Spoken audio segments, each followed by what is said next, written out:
Good afternoon, ladies and gentlemen. My name is Matlo Kalaba.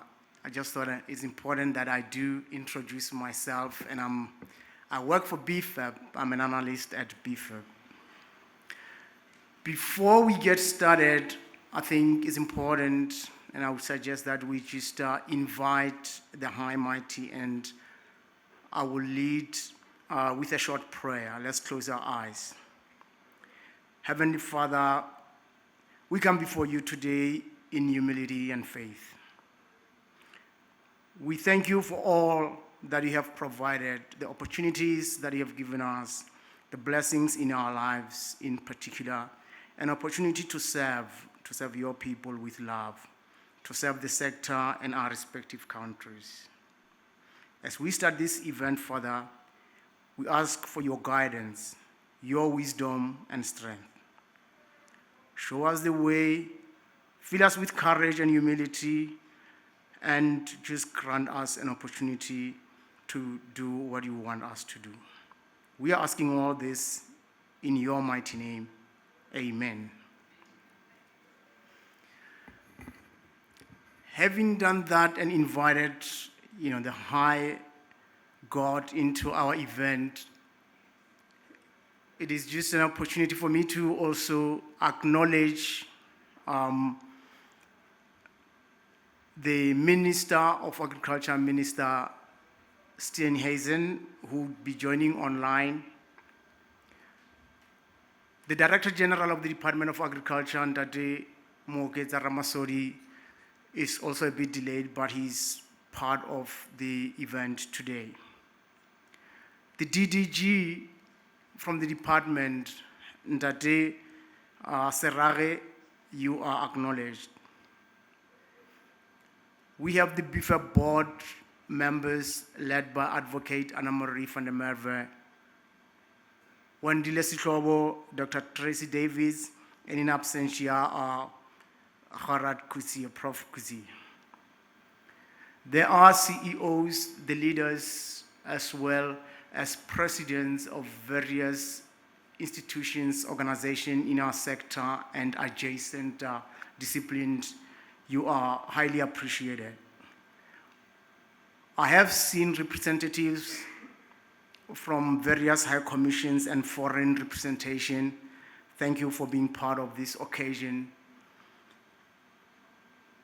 From the African Network of Agricultural Policy Research Institute, we have Dr. Anthony Chaporo, the Executive Director, as well as Dr. Tinashe Kapuya, who is the Research Director there.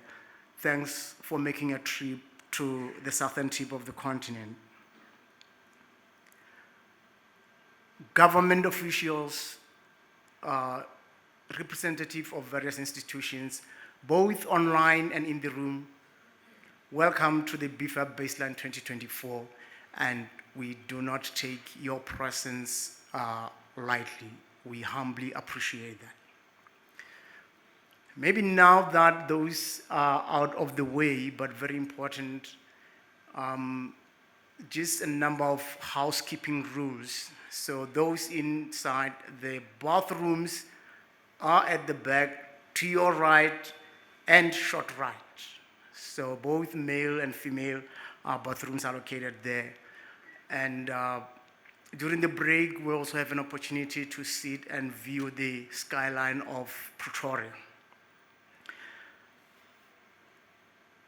Ladies and gentlemen and senior officials, the month of August is known in South Africa as Women's Month. It's an important occasion which we commemorate both heroes and people who helped achieve the liberties and freedoms that we have and claim today.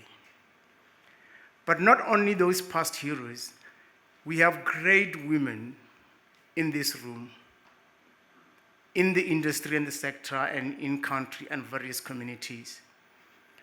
Some of them do not grab headlines. Some of them do not even do public talks or appearances. They do not trend, as they say. But they just go about their work every day taking our countries, our communities forward. And just on this occasion of Women's Month, I would appreciate it if we can give a round of applause for all women in the sector and across the world.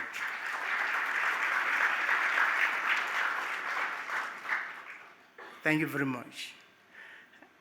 Now is also an opportunity to invite one of the women who are leaders in our country and in various areas, who is also a board member of BFAP, Advocate Anna Marie van der Merwe, to lead the opening.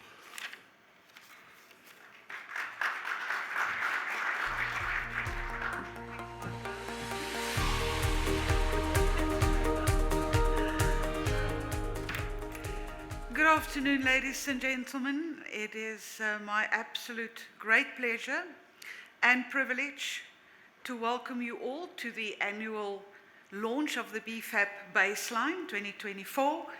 It is the flagship publication of the Bureau for Food and Agricultural Policy, or BFAP, as it's more lovingly known, a publication that, in my opinion, really provides an outlook and is an invaluable source also on the agricultural sector, and especially what lies ahead in the next decade.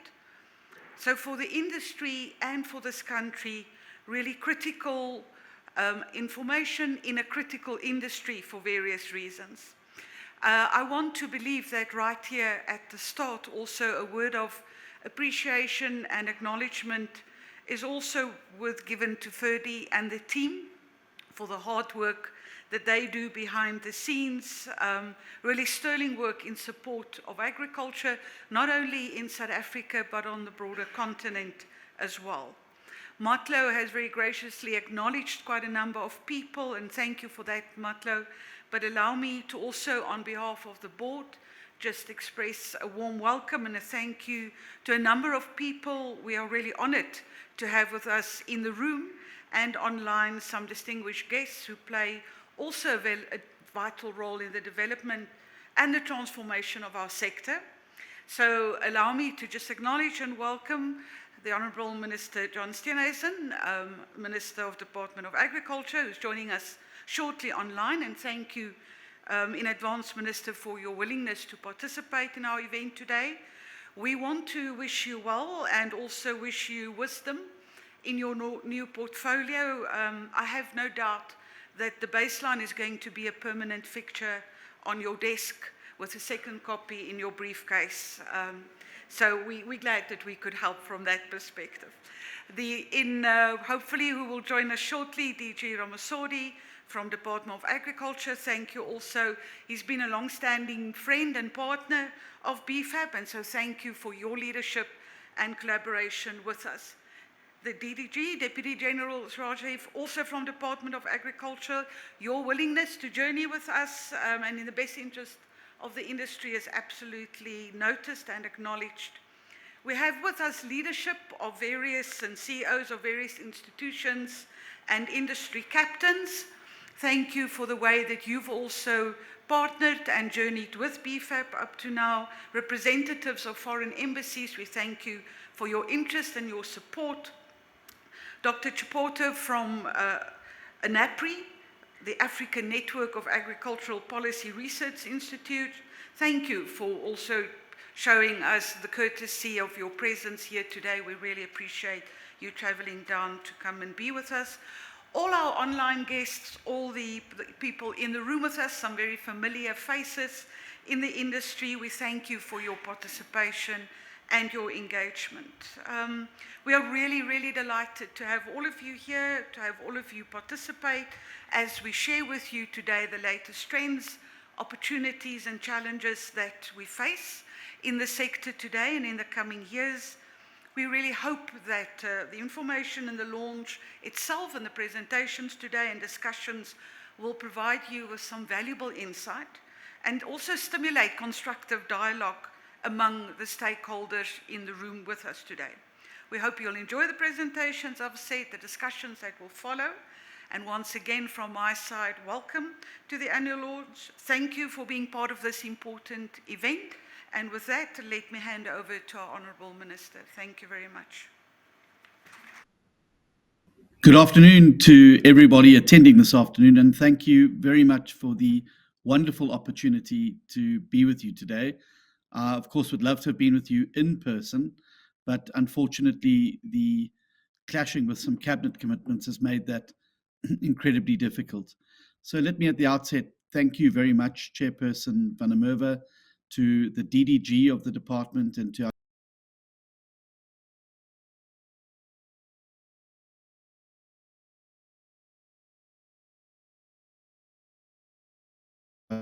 the BFAP baseline report. The report is no doubt going to be an absolutely valuable resource for the department going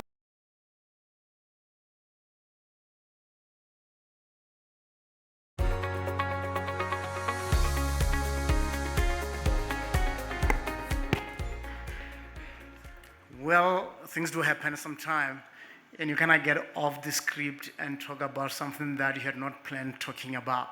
However, it is the reality that when we switch to technology, technology can do this to us. But given the, let's say, less than perfect connection to the internet, we are unable to go through with the minister's speech. I think as we're just discussing, we can still get it recorded because the message is from the minister, and I need to mention that it is one of the rare occasions when the minister gets to open the BFAP baseline, and it's an opportunity that we really appreciate the effort and the time the minister has made. Hopefully we can ask his office to share a recording of the same message, and we can have an idea of what he wanted to share with us. And with that, I would just go ahead, suggest that we go ahead with the program and catch up on the time. And I did the introduction, right? I said who I was, but I also am playing dual roles today.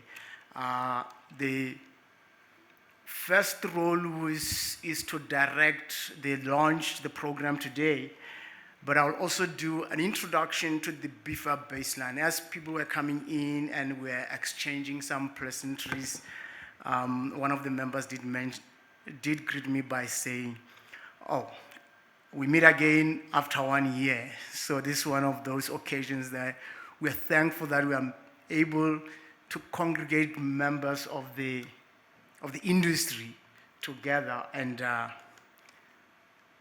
just share and have a discussion around the sector and where it is going. Am I having the presentation ready over there?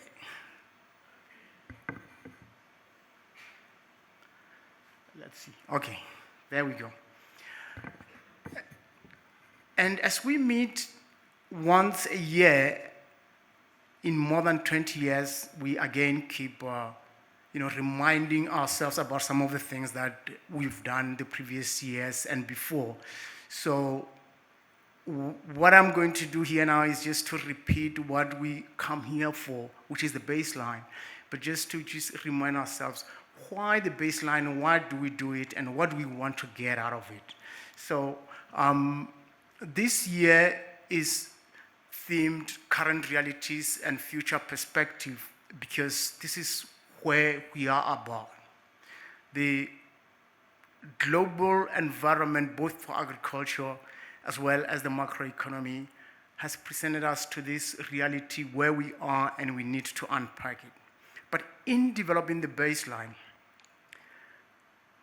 we always check behind where we come from, the history, because whatever happened in the past enables us to unpack the current.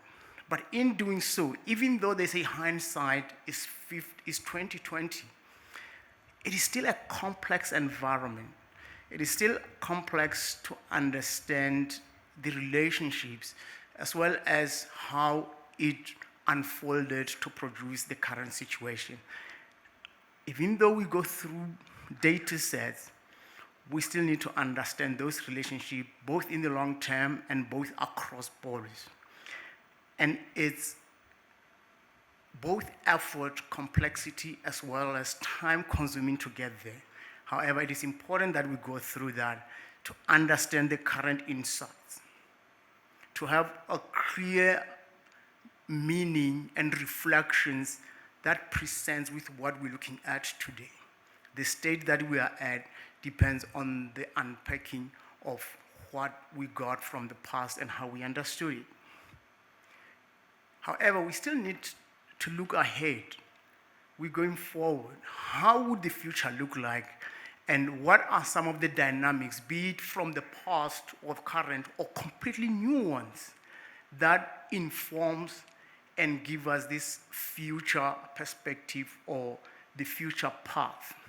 And there are several paths. The most important part is that, do we understand those factors? Can we change some of the factors, be it the policies from government, be it the investment, private sector and government, that would change or inform the new path that we're looking into? And that is the critical element, that if we're able to understand the current realities that we live in, how then do we use this understanding to inform the future that we want? Sometimes the future that comes, it gets presented to us, but it's not necessarily what we wanted, but we can change what we see to pursue the outcomes that we seek.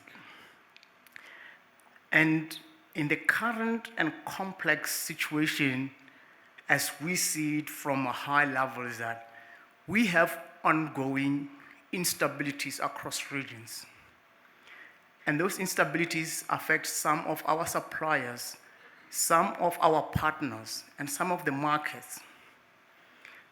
There are geopolitical fragmentations, there are geopolitical developments that affect the way we plan our future.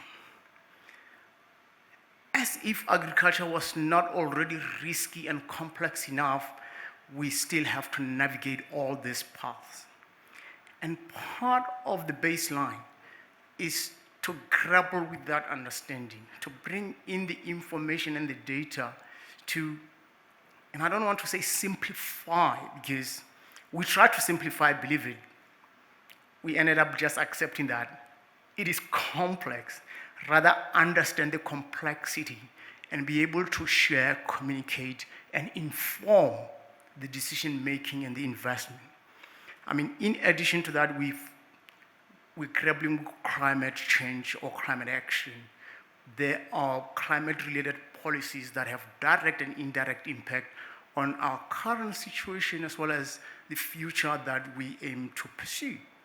We need to understand that and build from there.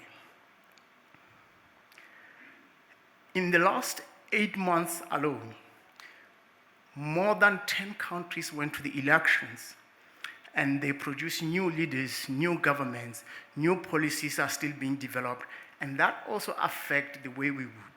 We were one of those countries that went to the polls, and we had an outcome of government of national unity. That's the area we've never been to. That's the path that we have never taken. It has implications on how we're going to react, even though we have hopes, and we are also hopeful that it will drive towards the kind of outcome, the kind of future that we need. But in true sense, that is the path we yet to fully grapple with and understand it. Developing the baseline is not also about just the modeling skills and analytical compilations. It is about that, yes. But furthermore, it is about the environment, the resources that as a country, as a sector, we need. Some, and I would say most of them, are limited, and we have to understand those and how we use them. It is also about the people working in the sector or depending on the sector to do other things, livelihoods, or contribute in others. So in developing the baseline, we combine those also looking into the economy, which is highly integrated if you start from the inputs up until the services and the movements of goods, people, capital. And we try in the development of a baseline, both unpacked, but see these relationships both in the short term and long term to fully present a picture that is helpful to the decision making, that is helpful to addressing some of the challenges that are documented in our policies, be it poverty reduction, be the challenges of unemployment, and look at what the sector and the information that we provide to the sector does or helps in going along with our national goals. Of course, we also have the regional and continental responsibilities, which are part of what would flow from these discussions this afternoon. Having gone through almost half of the program, it's an opportunity for me to share with you the program, how we will have it. So next I'm going to ask Shannon Bold to come and give us an overview of the macroeconomic picture, which is useful information into developing or informing the baseline. And then the rest of the program will flow as you see it there. I don't need to go through it. Shannon, please come on stage. And be careful of those steps. They are really high. Thank you.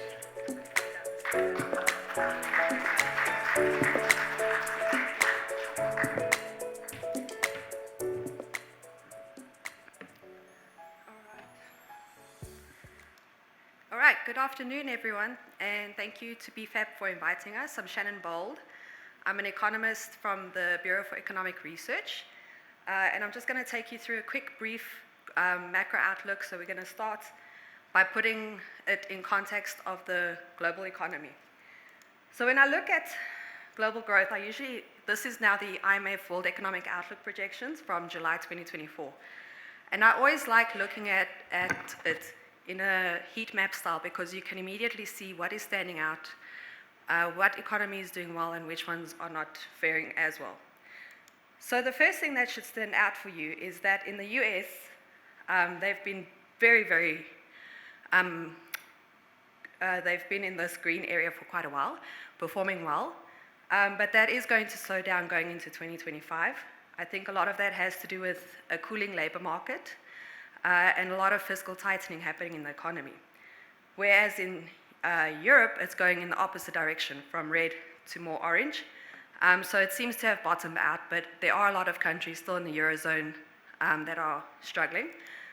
China, even though we had a disappointing second quarter data outcome, it looks as though they're on track to reach their 5% target, although the property sector does remain a major risk for Chinese growth.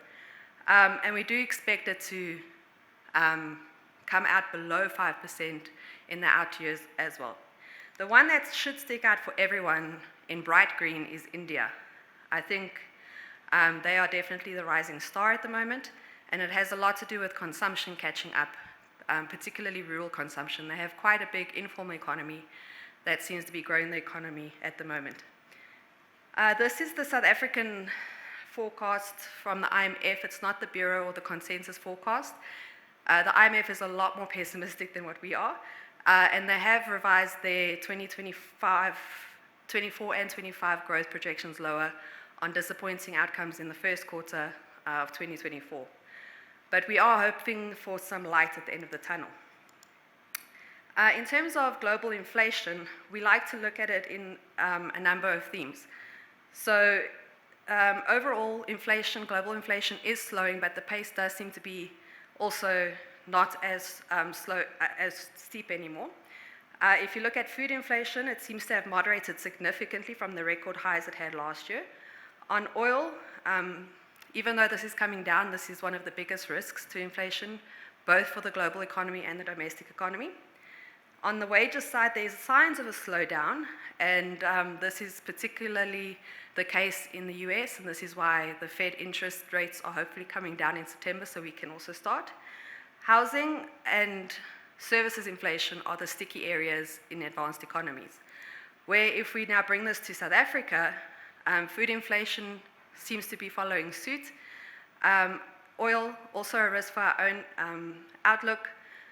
We are on the other side of the wage area, so we have multi-year wage agreements that's around 6+1 or an inflation +1 kind of agreement. So those do play a big role in upside risks for our inflation outview.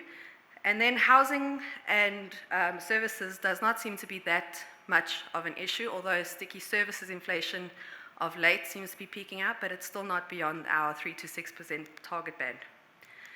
So why does all of this matter for South Africa? So just like in other countries, the US had to increase its policy rate when we had a surge in inflation.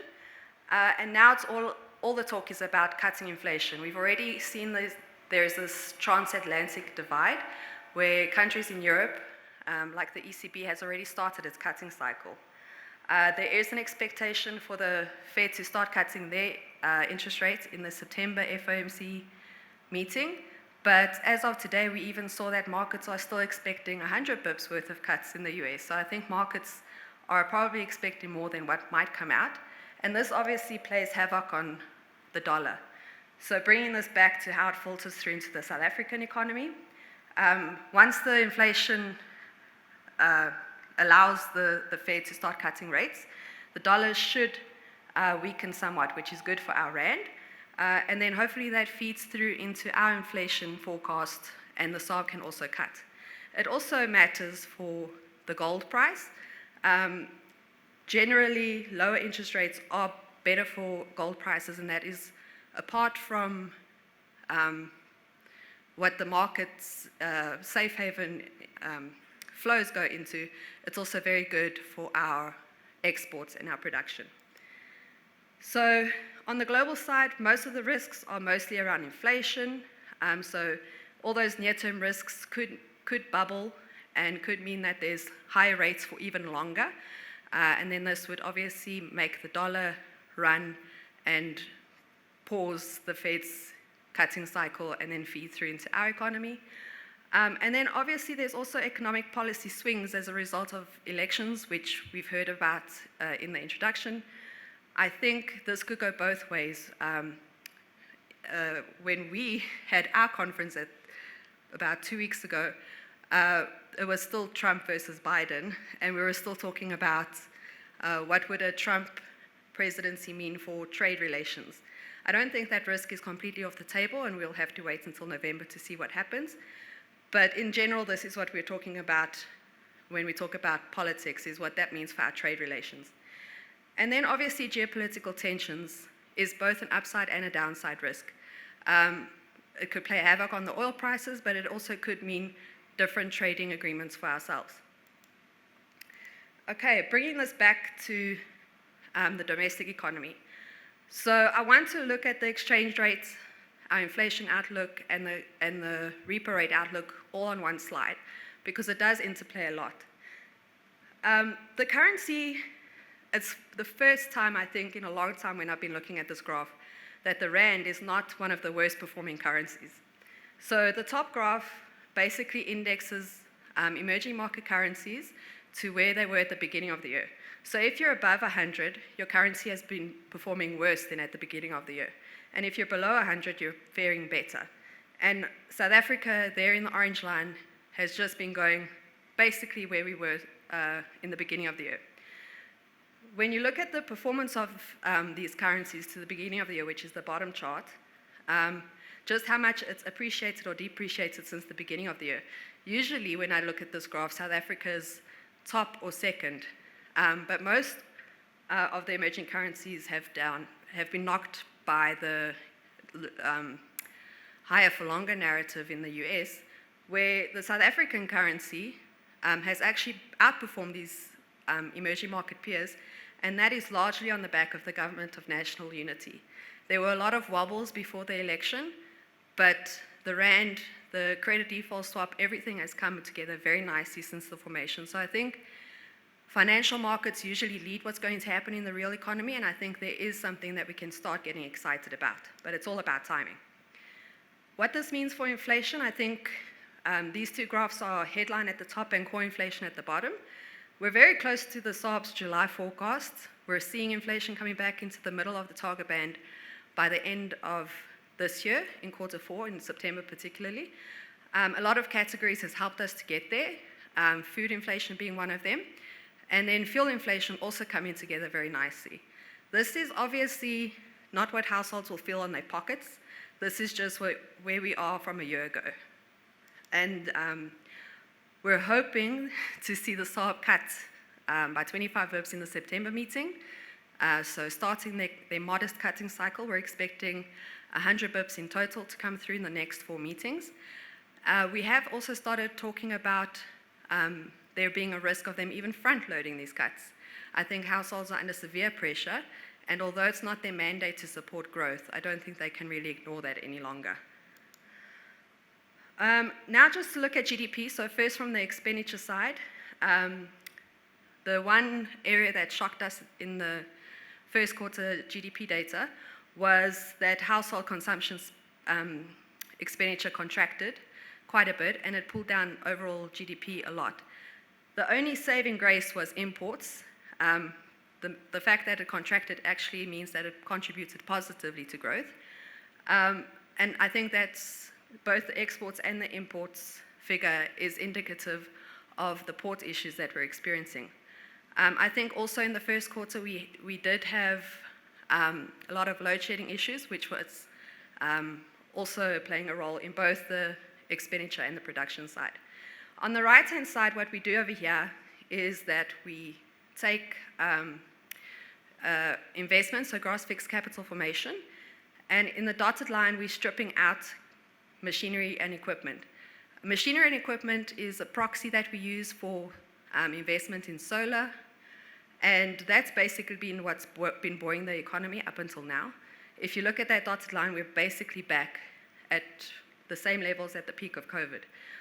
To be fair, all categories of gross fixed capital formation are below where we were at the beginning of COVID, but we are quite positive that from next year there should be a surge in investment, especially non-renewable energy investment.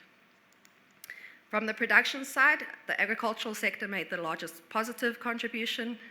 The chart on the right shows that if we just exclude agriculture, that's in the maroon bar, we would have actually fared worse in the first quarter. The industries, so the secondary industries, did not perform very well in the first quarter, sorry. We have to remember though that in the first quarter we still had load shedding, and it was worse than at the end of last year. But we are expecting this to show in the second quarter data that it's not as big an issue. We haven't had any load shedding in the second quarter and so far up until now. I know we're all waiting for those pings on our phone, but cumulative load shedding, we're now better than we were in 2022, and our energy availability factor on the right-hand side is at a better level than where we were both in 2022 and 2023. So this should have a positive impact on industrial activity, consumer spending, although this is a little bit more challenging to unpack, because typically when there is load shedding, households will go to restaurants or hotels because they still have to eat. So it has a bit of a negative impact too. Sentiment is also difficult to unpack. I think as South Africans, we are not very trusting. I think we're scarred deeply, but hopefully it'll come through in sentiment as well, and that should also help consumption and investment spending. Price dynamics, on the one side, without having to buy as much diesel to be able to produce or stay open, retailers and producers should have a lot lower costs. Whether they pass this on to the consumer or they just absorb it into their profit margin is yet to be seen. And then on trade, because we're not operating our open gas turbines so much, it's also going to help on our imports. We are quite positive about 2025. So for this year, because of the disappointing growth we had in the first quarter, we've had to revise our growth for 2024 down to 1% from 1.3% previously. But for 2025, we've revised it upwards from 1.6 to 2.2%. A lot of that is coming from a recovery in households, and as I mentioned earlier, a big pickup in investment, also outside of renewable energy. Renewable energy investment spending will still play a role, but hopefully there's also space for a resurgence in other investment. We're also seeing logistical disruptions playing less of a role next year, hopefully. You can hear we're very hopeful. Sentiment, as we've already seen from the financial markets, will hopefully feed through into consumer and business sentiment. We also saw in our second quarter surveys that there was a lot of comments around they're waiting to see what the outcome of the election is, both on the consumer and the business side. But their financial position doesn't seem to be as bad as you would expect. So we are thinking that there is some kind of pent-up demand that should be coming through. And then, as mentioned, the stronger rand, lower inflation rates, and some cuts coming through should also be supportive for real household income.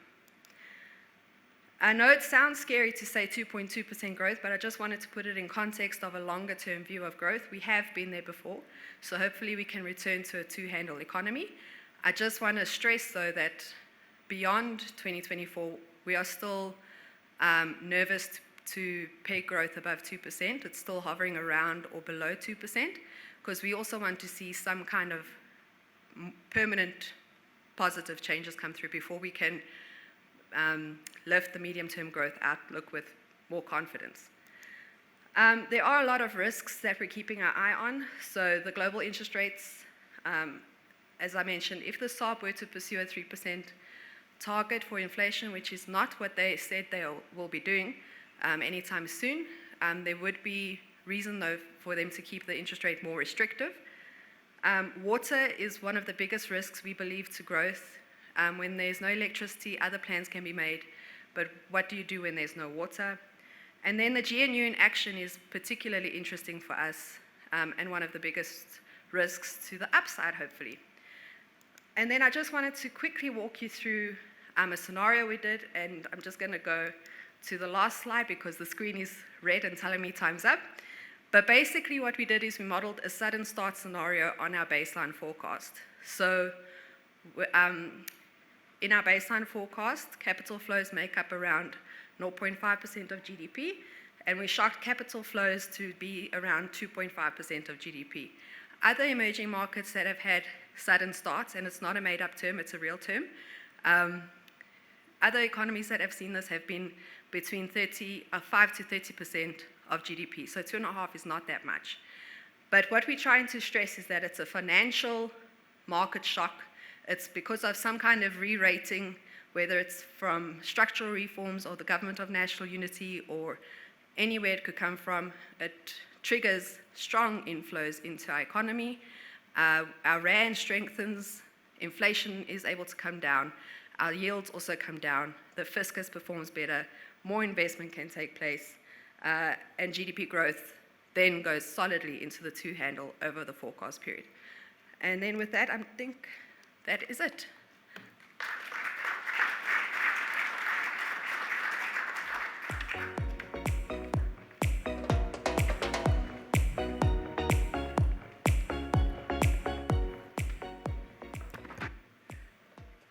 Thank you very much, Shannon, for that overview and just sharing so much details in such a short period of time. So let's give her another round of applause.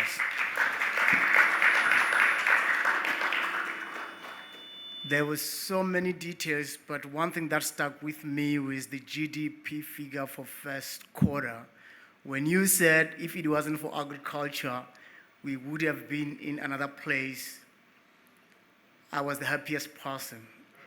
Because if I said it, everyone would say, of course you would say that. But when you say it from the macroeconomic perspective, it must be true, right? But that is also confidence and confirmation of the people in this room who work in the agricultural sector. Assuming you didn't get the message clear, the message I got is that you in this room and online, those in the sector and working close, you are carrying the load of this economy and the country. But what is coming next is that we can always do better, and we aim to do better. And with those sentiments, I would like to invite Tracy to come and present the outlook overview, and she can share a lot more about what is to come. Tracy, please come up and just be careful of the stairs. I'm gonna be saying that to everyone coming on here.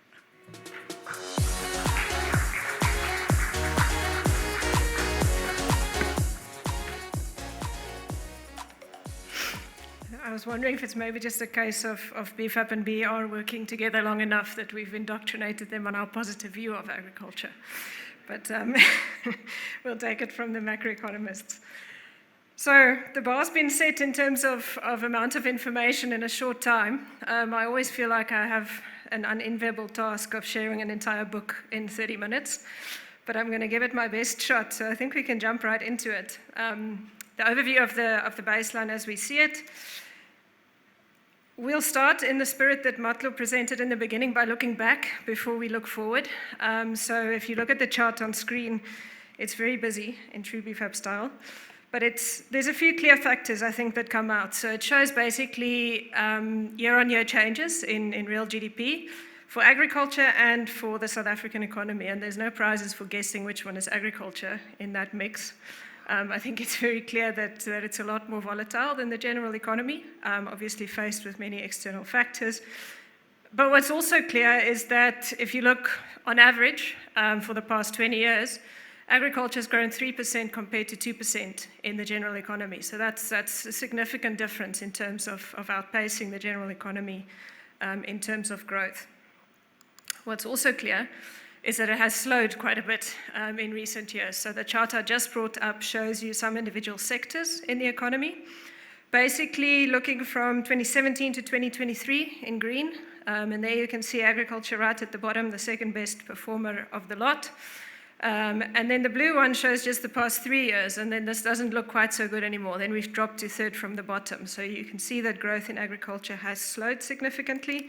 But I think if you just look at that chart in general, it also shows a clear ability to bounce back, the resilience of the sector to come back after the sector takes these knocks.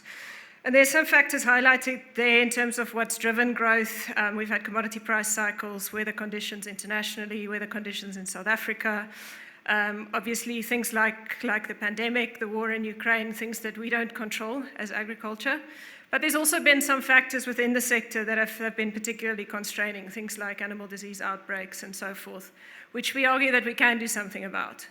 So all of this, I think, just to bear this picture in mind as we start looking forward then. So let's do that by way of subsector for now. So what you see on screen is in real terms, so adjusted for inflation, and that's revenue, so it doesn't consider costs as of yet. But it gives you some view of the sectors that drove performance historically and also how we see them going forward. And I think, again, it's quite clear if you think these past few years when agriculture did so well, it was very much underpinned by the field crop sector, that blue line. We were in a situation where we had fantastic yields, we had very high world prices. It's a combination that we don't always see together. And I think we really benefited from that. The reality is also that we will come down from that because many of those external factors aren't around anymore. So we have to be realistic about that. I think what's good to see is if you look at a previous low price cycle, while prices are coming down again, we're entering into a next lower price cycle. We don't fall to the level that we were in those previous low price cycles. And I think that speaks to the investments made in the upswing that then enable us to plateau out a little bit higher than what we did before. We know there will be volatility in future. We don't see it here because much of it is weather induced. But if we can keep doing this, we can keep this cycle, we can keep investing in the good cycles, we can keep landing higher in the next down cycle. If you also look back, previous down cycle was good for livestock because that's, of course, what gives us the animal feed. But we would argue that in those previous cycles, the general demand environment and the economic environment for our consumers was a little bit stronger. So we don't see that same extent of growth, particularly in the short term currently, because of that constraint. But of course, if we end up in Shannon's more positive scenario, then this can look a little bit different. So we have to also acknowledge that.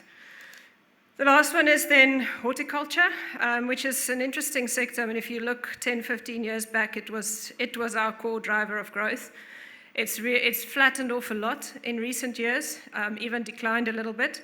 But 2023 was a lot better, and I think 2023, again, benefiting from external factors, gave some breathing space to many in that industry. And I think looking forward, at least from a revenue perspective, we see it a little bit more positively as volumes continue to come into that sector. But we have to caveat that and say, firstly, These products mainly get exported. They need to go through our ports, so we need to sort that out to enable growth. And secondly, this doesn't do costs. So if we flip to the next one, we'll give you some view on costs. On the left-hand side, we've got some main cost drivers, not all of them, and they're sort of color-coded here. So we've got fuel, fertilizer, herbicides, insecticides. Those are your core ones on the field crop side. On the grey ones, we've got labor, electricity, which speaks to irrigation. Those are obviously big drivers on the horticulture side, and then feed and green. Those are all contrasted with the CPI, and I think that's a clear first point, that costs have increased well above CPI levels historically. Contrast that on the right-hand side, we've got some prices, again, major field crops, some horticultural products, and our livestock. And then comes the second point, that for the most part, these costs have been a lot stronger than what we've seen on the price side. So if we look at the outlook for these, the core imported ones, your fertilizer, which is imported, your herbicides, pesticides, some of them are still coming down. If the rand strengthens a little bit more, maybe they'll come down a little bit more. In the medium term, we are looking at increasing again, roughly 1.5% per annum on average over that 10-year period from the levels we're now. So we dip a little bit and then we grow a little bit stronger. Feed, of course, we do expect to come down with those grain prices, but we have to acknowledge there's also a cost to manufacture feed. And then the horticulture ones, again, these are a little bit more sticky. If you think electricity tariffs, I can't imagine they'll be below inflation soon. And if you think wages, I also can't imagine that they'll be below inflation soon. So I think that sector is probably the most exposed in terms of rising cost structure, at least over the next few years. Much of what sits underneath this is also global dynamics, and I think here we've taken a really long-term view on world prices, again in real terms, so adjusted for inflation. We've gone back 50 years, we can also go back 100 years, the trend is the same. Real agricultural commodity prices are coming down. We have seen spikes, the latest of which is the one that we saw in the recent past with the pandemic and logistical constraints and the ongoing war in Ukraine. But we've seen them start to come down, and we'll show that also a little bit later on. We've had a lot of area expansion as those prices rose. We had some tough weather to start. Now the weather's playing along, and we're looking at record crops this year for most major grains and oilseeds at a global level. So those prices are coming down, and I think if you just look at that trend long term, it's clear that if you're not growing productivity, you're going to be in real trouble. I think the good news is we still have an agricultural sector globally, so we've managed to do this in the past. We just need to sustain it. The other side of it that also drives a little bit of a decline again in the outlook in real terms is that the demand side is also slowing. And I think if you look globally, there's multiple factors that we should consider in terms of driving demand. We've highlighted some of them here. Of course, there's the global economy. We are looking at slower growth. We've seen Shannon's presentation there. There are risks in many places. What also came out from hers, and I take this from her, this is actually from the OECD FAO outlook, is that the role of India and Southeast Asia is increasing compared to China. So if we look back to the past 10, 15 years, China was the core primary driver of demand in the agricultural space. The population is expected to decline, their growth is slowing, so that role is getting comparatively smaller. And you've got rising stars, as Shannon called it, in India and Southeast Asia, that's increasingly playing a role. Now, why this is important is because, of course, income levels will influence it. But your general demand trends and what people like to eat and so forth in these regions is not always the same. If you think of India, there's a big vegetarian population. So there's a lot of other factors to consider in terms of what the demand mix might look like. Of course, other things, the geopolitical fragmentation, the trade environment, it makes the international trade environment complex. And you'll see from this presentation that we need that international trade environment to grow. So that's an important point. And then, of course, sustainability. Matlo mentioned right at the beginning that it's high on the agenda, so it's influencing the demand mix, it's influencing the demand for things like vegetable oils that go into biofuel.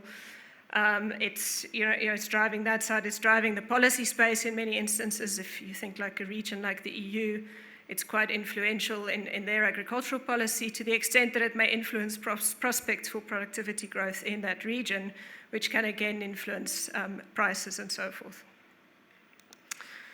So if we come back home, I guess, the situation's not much better. So this speaks to the South African demand environment. And again, consumer demand is still under a lot of pressure. I feel like we say this every year. I also feel like it's getting progressively worse. So if you just look at that chart, that's household disposable income expressed in per capita terms. Nominal in blue, real in green, and a percentage change year on year in orange. So I think the orange is the one worth looking at. And firstly, from 2013 to 2023, there's only 0.3% in real terms there. So only 0.3% more than inflation in income. If you look at a count back of the 10 years, 5 of them were negative. So we had 5 positive, 5 negative. We had one big contraction in COVID. We had one big bounce back after. The rest is marginally negative or marginally positive. The implication of that is if we just look at living standards, we're plotting there the share of the South African population that falls in low-income groups, middle-income groups, and more affluent groups. And I think this is a really striking picture. So if you look back in history, we were coming down on the lower, rising in the middle, and rising in the upper. Now we have sort of plateaued, marginally increasing on the lower, flattened off almost completely on the middle, and declining on the upper. So this is, of course, a concerning picture if you just think spending power within your population. And this influences what people buy, how much of things they consume, and so forth. So it's very important to consider in our agricultural outlook. Here you see some of the impact of that. So the chart on the left, again, that shows just over the past 5 years, the percentage change in consumption domestically, not internationally, and the percentage change in production of some core agricultural commodities. So we've tried to put a spread there. We've got some fruits, we've got potatoes, we've got dairy products, some core grains, meat products. And I think the first striking point is just how many of them are negative for that 5-year period. The second one is probably which ones are positive. So maize and wheat as core staples stands out.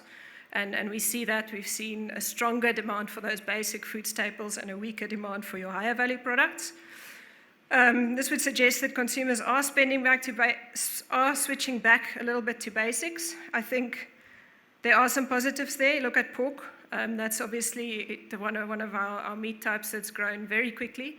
It has become relatively a lot more affordable compared to other meat types, and that's part of what underpins that picture, why we see rising consumption, whereas others have predominantly declined. So I think this is, if our economic performance increases, if it improves, if we're looking at a faster growth rate, of course the situation can turn around a little bit quicker. But for the most part, over the past 5 years, we've grown production a lot stronger than what we've seen domestic demand grow. So we have operated in international markets. We can, and we will have to. I think if we, in the short term at least, if we want to accelerate growth, this has to be core to our strategy. So with that, we can focus, a short focus on the individual subsectors. Some key points from livestock. So I start with livestock because this is probably most influenced by the picture that I just showed you with spending power. The bulk of the product goes into the local market, even though trade is getting more important. And we'll have to look beyond that market if we really are to ignite growth. In order to do that, we have to solve animal health. Again, I feel like we say this every year, but we'll keep saying it because it is probably the biggest thing that we need to fix to unlock growth in our livestock industry. And then also to say that there's been immense cost pressure there. Obviously, the high price cycle on our grains and oilseeds have been great for them, but not so great for our livestock producers who use it as feed.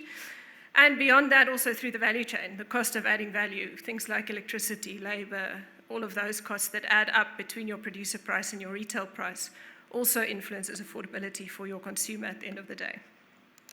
So this is the 10-year view on livestock, showing you total growth in consumption projected by 2033 compared to the last 3 years as an average for a base period. Disaggregates what's produced locally and what's imported. It gives you also in the black blocks, we've got the share of imports in total consumption, or conversely, if they're orange, then the share of production that gets exported. So we show our net exporters and importers differently there. And I think what's striking from that, firstly, is that the growth for a 10-year period is not that much. Again, driven more so by population and a little bit of per capita gains in the second half of the outlook, when our economic outlook looks a little bit better. Also, the ones that are growing are the ones that are affordable. And I think in this consumer environment, affordability just becomes more important. So you've got pork that's got relatively cheaper compared to other meats that's growing. You've got eggs growing faster, where we have actually prices coming down as we recover from the bird flu. And then we've got chicken, which is, of course, the bigger one, but also always your most affordable source of animal protein. So that one is growing quite quickly as well. I think for all commodities that are net importers, the share is coming down, and for all commodities that are net exporters, the share is increasing. Again, speaks to this, we'll need to grow consumption faster than what we see demand in our local market. What's also important to say is that some imports in our importing industries, if you think pork and poultry, will always remain. There are some cuts, there are some products that we will continue to import because it's a market balance issue. I think of things like mechanically deboned meat. I think of things like ribs, because our consumers just love ribs much more than the rest of the pig carcass, apparently. We'll always have those. So while we do decrease the share, there always will be some. Our exports are rising, but again, animal health. We have to sort this issue if we want to accelerate it. There's a lot more potential than what we're showing here. So this will always only be a limited share for the same reason. It's specific parts of the carcass that we export, but we can do a lot more than what we're currently doing if we fix a few levers. So let's look at imports. I've asked the question here, chicken imports have declined substantially, but how much more can we do? And that has to do with product mix.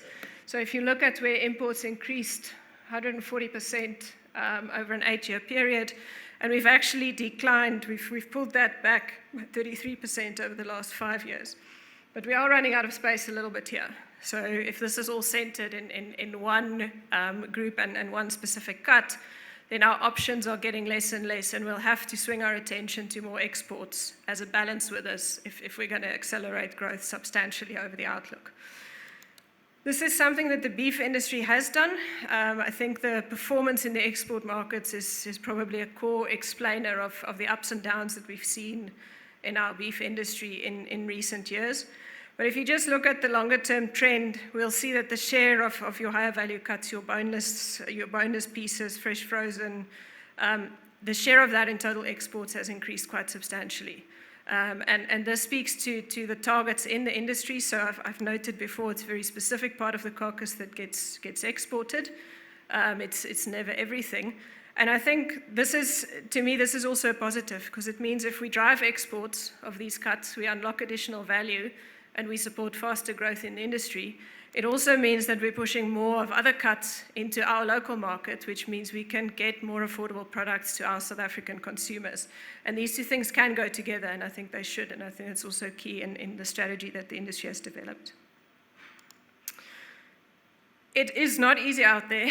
It is the global market is not growing everywhere. So on the map, I'm just showing increases or lack thereof of per capita demand globally for beef. So we're not picking on the beef industry. We just had to choose one to dive deeper into. But you'll see there's a lot of red there. So many countries are actually decreasing beef consumption. In many instances, it's an affordability issue. In many instances, it's non-economic factors, things like sustainability and concern for the environment, particularly in our developed countries, that's influencing this. That doesn't mean that there's not scope to grow imports. So that's the import picture. It's the other side of it. And the good news is more countries are green there than what we see on the consumption side. There are resource constraints. There are countries that will import more. But the reality is that there's also a lot of competitive exporters. And we're going to have to be really on top of our game if we're going to enter into these markets to grow our sector. For that, I've noted competitiveness is key. This is a figure that we often show as a rough indicator of profitability. So it's basically just a meat to maize ratio for the different meat types. We've got dotted lines for international levels. We've got solid lines for South African levels. And again, I think some key things stand out. If you just look from 2020 to 2023, that's declined across the board in South Africa, internationally, for all meat types. I think that's the situation we're in, given the price cycle that we saw. What's also clear is that things have reversed internationally and not yet so much in South Africa. So there are small caveats. We saw poultry increase a little bit when prices rose with bird flu. But for the most part, we have seen it improve internationally, whereas in South Africa, the drought that we had, the more expensive grains and oilseeds as a result of that, has hit the brakes a little bit. What is also true is that they do improve going forward, so we do catch up, and that's very much to do with us catching up in that crop price cycle as well. Across all of these industries, we do see these ratios improving over the outlook, not to the levels that we saw in say, 2017-18, that really pushed growth in many of them. But things are looking better, and I think that's always a positive. This is our biggest subsector, so if we think growth in agriculture, of course, that is a positive thing to consider.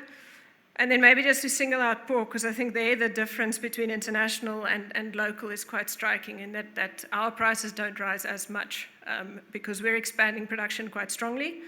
Conversely, you have some big players like Europe where people are not expanding despite high prices because there's too many other constraints in terms of environment, welfare, and so forth. So if we just pull that through to the outlook for our beef sector, you've got the production in the back, the shaded area. Very volatile in the past. We've had drought periods where we slaughtered into the herd. We've had some expansion. We had herd expansion when our crop industries were doing well. But all in all, only around 3% per annum growth within that volatility. Over the outlook, we see that a little bit stronger. Again, that's part of it is volumes coming in from the expansionary cycle, from the herd building cycle that we've been in. Part of it is the better beef to maize ratios, which also enable us to pay a little bit more for the calf. So you'll see that the beef to calf ratio is declining there, which ensures that we get enough supply of weaner calves into the system. Again, there's some caveats. Currently, we're exporting 4%. By the outlook, we have it at 7%. This is the baseline picture. This is not the beef strategy picture. I know Devil's sitting there, and they worked hard on that strategy. But there's some things that need to be implemented and things that need to be fixed to really unlock that strategy. So I think it's an industry that's done great work in terms of putting the vision out there and what can be done. They've bought into the AMP goals and opportunities and developed that strategy accordingly to unlock it. And as that starts to be implemented, I think this will also start to look up. As a last livestock slide, I wanted to come back to the point we started with on the costs of doing business. So here we're plotting producer prices and retail prices for different beef cuts and for poultry on the left-hand side. So there you've got a view over time, and I think it's clear that those prices are diverging, which is of course not something that we always want to see. On the right, we just saw 3 periods, so 2012, 2019, 2024, and I think from that it's quite clear that the difference between them is rising quite quickly.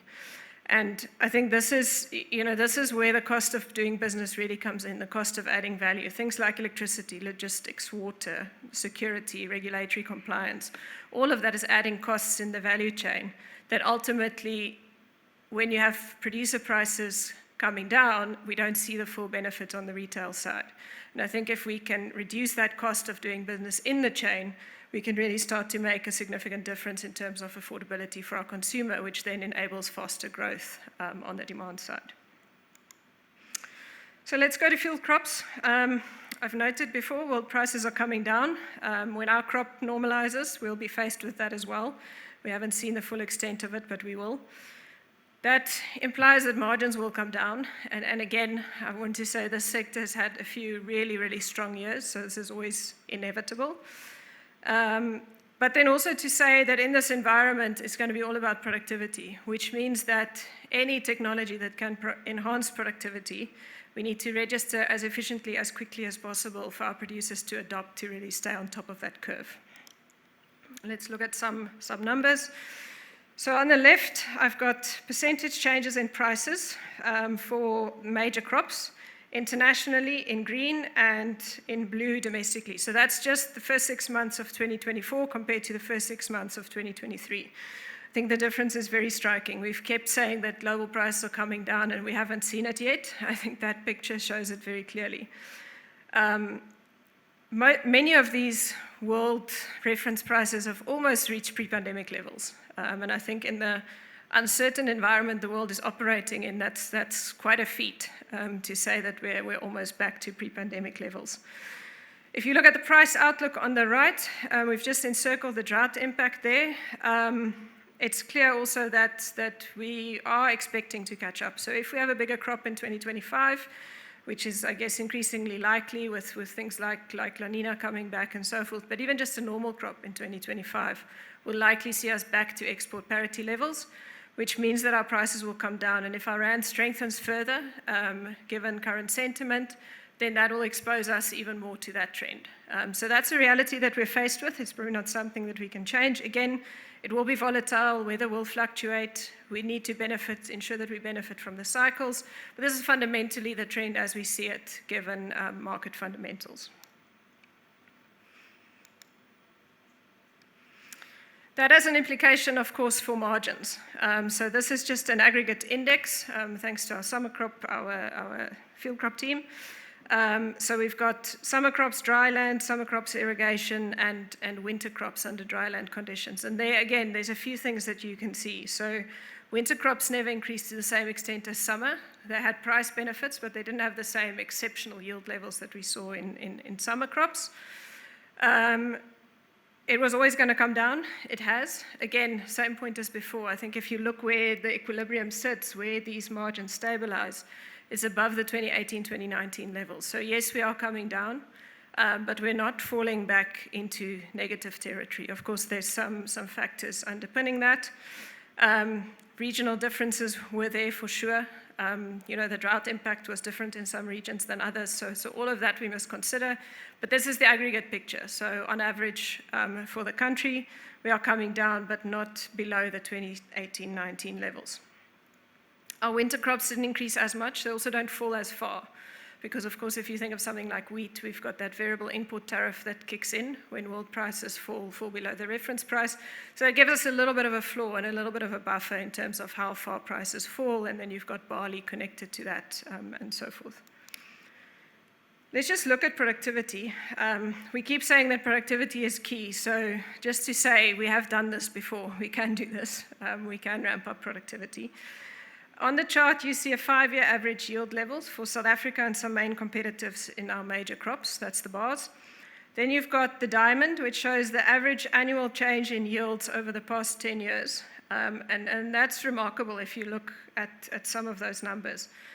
4.5%, 5% per annum in many of these industries. And I think that is to some extent influenced by the great years that we've had in the recent past.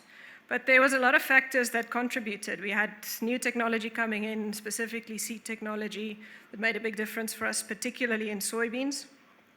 And also, if you look at the oilseeds, that's also where we expect growth to remain stronger, because there's still more of that in the pipeline. So there's still more of that can come in, that can help us. Within this good cycle, we've seen immense investment in things like machinery, bigger machinery, unlocking scale benefits, precision machinery, all of this which gives us productivity gains. I want to just caution, or caveat, I don't know what is the right word. Our outlook on yields is generally positive, but we are assuming that these new technologies that continue to come, we can adopt. And I think if you look at things like new breeding technologies, the lack of alignment with international standards that we have in South Africa and the implication of that for bringing new products in, if we don't get these new products in, we're going to struggle to sustain this. So while we're saying that it's critical to do it, it's critical that we put everything in place and that we ensure that seeds, but also beyond that, chemicals, insecticides, all that stuff can be registered quickly and efficiently in order to enable these gains. Impact on area, this is of course the other side of production. There you've got total summer crop and total winter crop area, summer crops on the left, winter crops on the right. So just note the scale difference. If you look long term, this has pretty much been declining, and Fadi will show you later an even longer term picture. But in the recent past, when we had this high price cycle, we saw those aggregate areas come up. And again, as prices come down, we do expect them to consolidate, we do expect them to decline, but not to the levels that we had in the previous lower price cycle. So again, we're catching them a little bit higher, And I think that's positive news for our industry. If you look at what the mix within that total area picture, the chart at the bottom shows you just cereals versus oilseeds. I think that's quite striking, the growing share of oilseeds historically, also in the future. And if you look at those percentage changes, soybeans 25%, canola 36%, we are expecting the oilseeds to stay stronger than the grains. Part of that is because we're still getting stronger productivity gains there.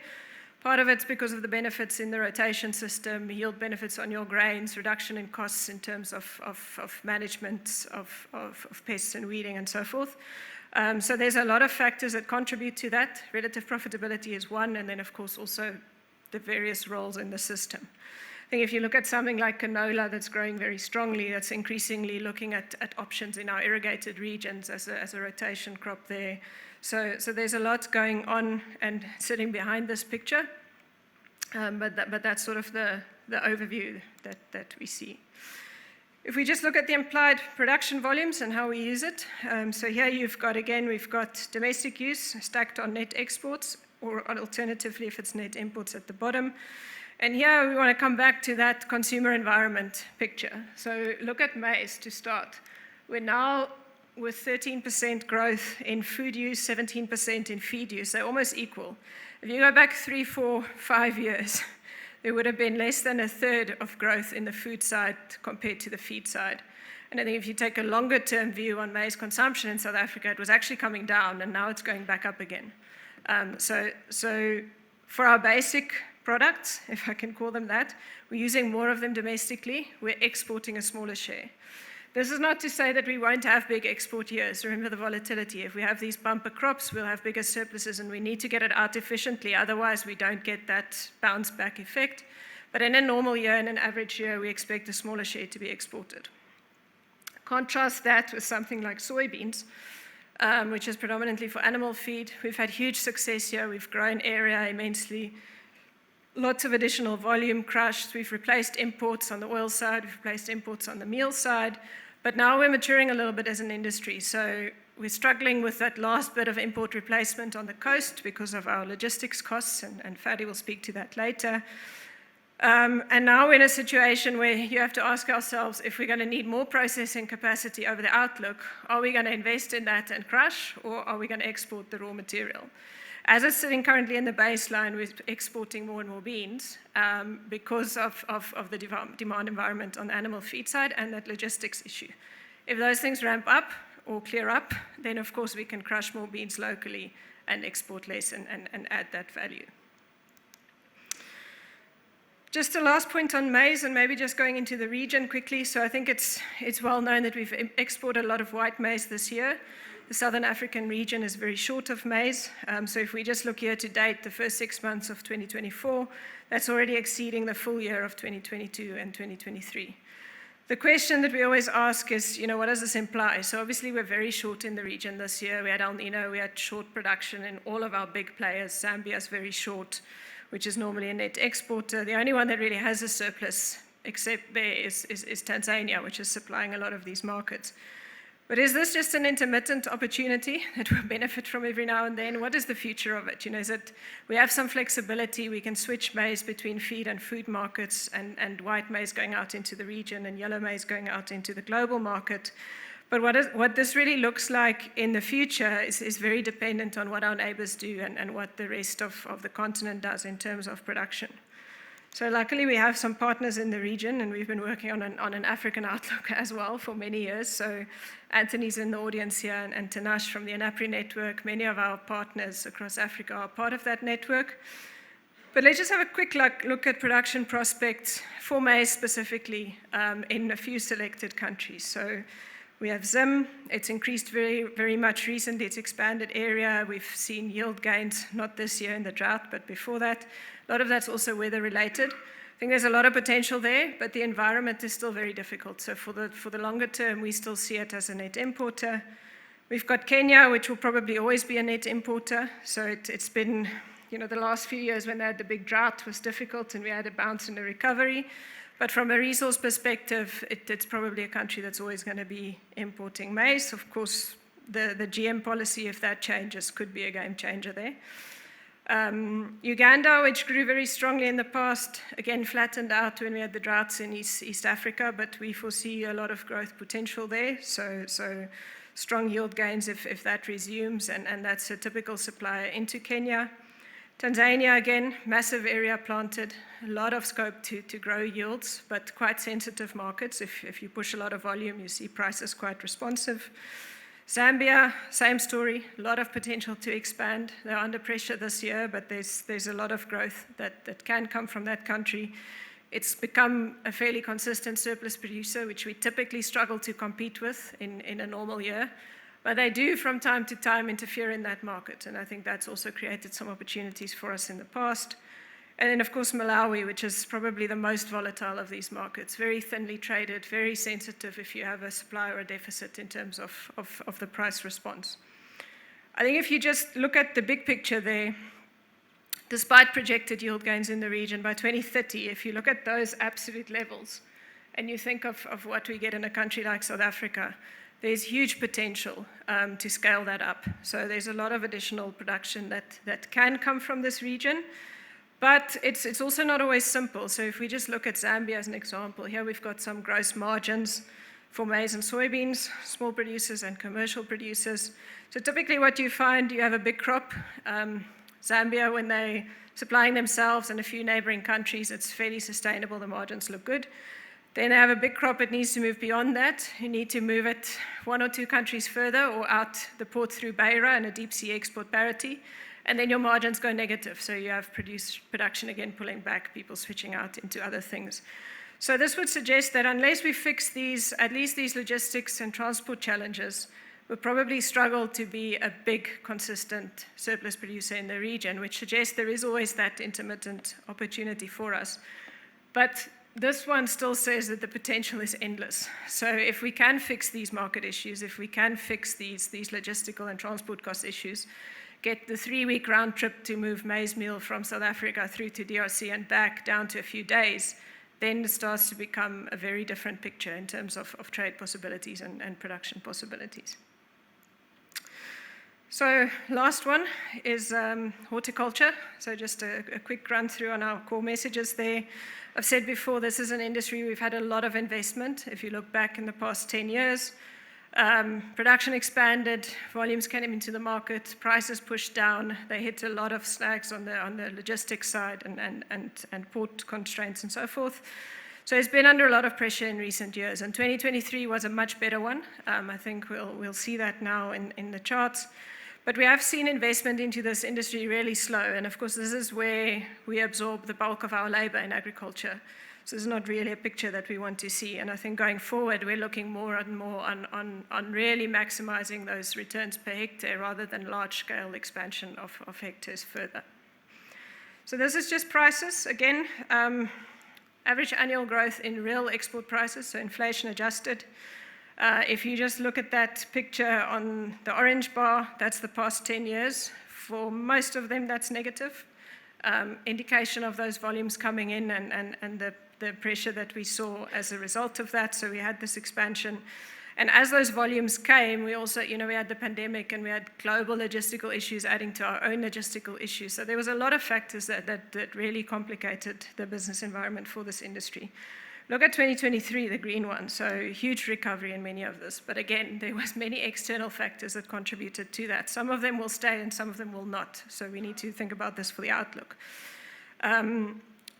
Global improvements in freight rates, of course, that had a big significant influence, but there's some flags to keep an eye on in terms of what's going on in the Middle East and so forth. There was some reduced volume in the market. Some of that had to do with El Nino and the impact in countries like Peru, which of course we expect to come back over time. And then there was also some impact from the weaker rand. So if we look forward and we really say that we need to prioritize the sustainability of these investments, the competition will be stiff, and I think the industries per subsector is, the strategies within each subsector to deal with that is quite different. But we won't have all the support externally that we had this year, but at least some of them one would like to think would stay there to put us on a better path. The one that's complete contrast to fruit is wine. So this is wine grape area, and I think if you just look back the last 10 years, we've lost more than 11,000 hectares of wine grapes that wasn't replaced. A lot of differences regionally, regions like Northern Cape, Klein Karoo, Olifantsriver, Swartland, that's where the biggest decline occurred. There are also regions like Breedekloof, Worcester, Robertson, where the share of new area is still substantial. So there is some vines still being established in those regions. Because of this picture with production coming down so significantly, we do see real prices in that industry actually stabilizing and rising a little bit. I think that's partly also the industry strategy. They need to premiumize, they need to unlock additional value, but that should stabilize hectares at least in the outlook and maybe add a little bit compared to the decline that we've seen historically. If we contrast that with fruit, 32% over the past 10 years. We've just stacked the major fruit products there on top of each other, so huge expansion in area. That is part of what contributed to the price pressure. It has already slowed a lot, and if you look at the outlook, that's super flat. There's not really any area being added in that sector over the outlook. That doesn't mean there's no volume. I think if we've showed this picture a number of times, and I think for those that can remember what it looked like before, this might be quite striking. So if I were to compare this to 3-4 years ago, that share of non-bearing area in the total has decreased substantially. So part of that is just those young trees that are actually now coming in and starting to contribute to production. And there's still some of them, many of them are still, that share is still bigger than what would be considered a normal cycle and within it. But some of them, if we don't start replacing again soon, is actually starting to move to the wrong end of that cycle now. And I think that's a concern to flag for the industry, and that we need to pick up that replacement cycle again to ensure that that whole environment is sustainable. I've said it doesn't mean that there's no volume coming. There's still productivity growth, and there is still young trees that are starting to contribute to production. So significant gains in lemons and soft citrus, but even apples, oranges, a lot of these products across the board, probably with the exception of wine and apricots, all of them still seeing significant additional volumes. If you look at that market breakdown, historically and over the outlook, these products will have to be exported. This is our market, this is the nature of this industry, which means logistics and market access. We can't overemphasize enough. These are the key enablers that will ensure sustainability in this industry. What can we do? So thanks to our horticulture team for compiling this slide, flying in by itself. 3 options. We can increase yields, we can export a greater share of our crop or export a better quality product that we get a premium for, or we can improve the efficiency of our input use. And I think many of these strategies have been applied in the industry in the recent past. If you think of citrus, they've gone with higher yielding cultivars, they've reconsidered the input mix in many industries. Pome fruit, blueberries, we've seen a lot of netting to increase the pack-out percentages to push more into exports. Grapes, also higher yielding cultivars, which reduces your cost on a per carton basis. We've seen area pull back in some of our stone fruit. We've also seen the mix of that stone fruit change, so the volumes have remained fairly constant.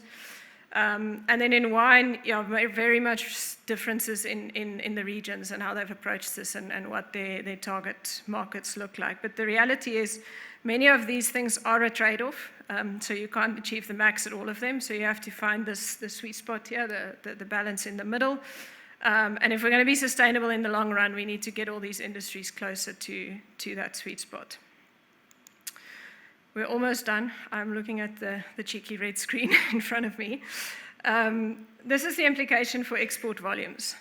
So we've shown the different market breakdown. This is just exports. So we can get all that right at producer level and make the right decisions to make ourselves sustainable. But we need to get these volumes out. So 10 years ago, we were at 2.6 million tons. Now we're at 3.7, and by 2033, we're expecting to be at 4.5. And the reality is that this has not been smooth sailing.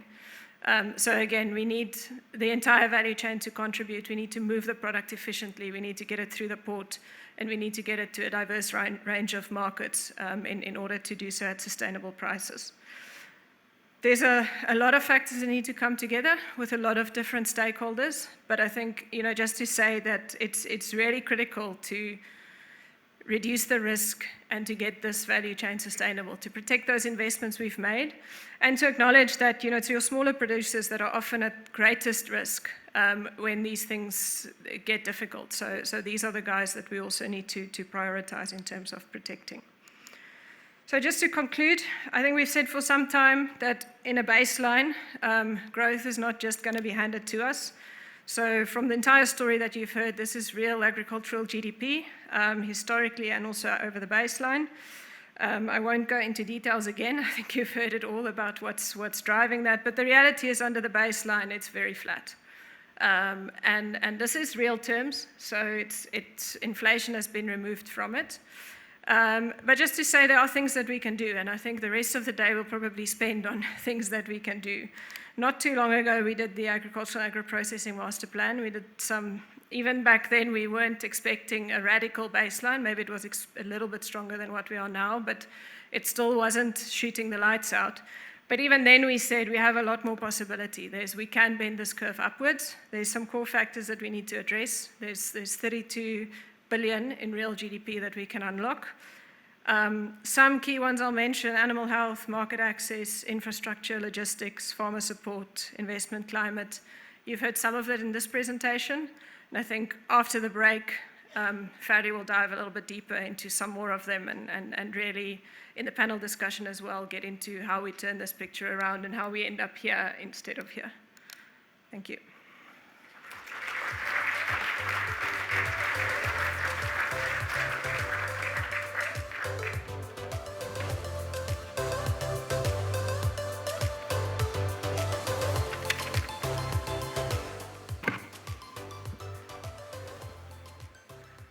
Thanks, Tracy, for such messages, particularly for summarizing it nicely at the end.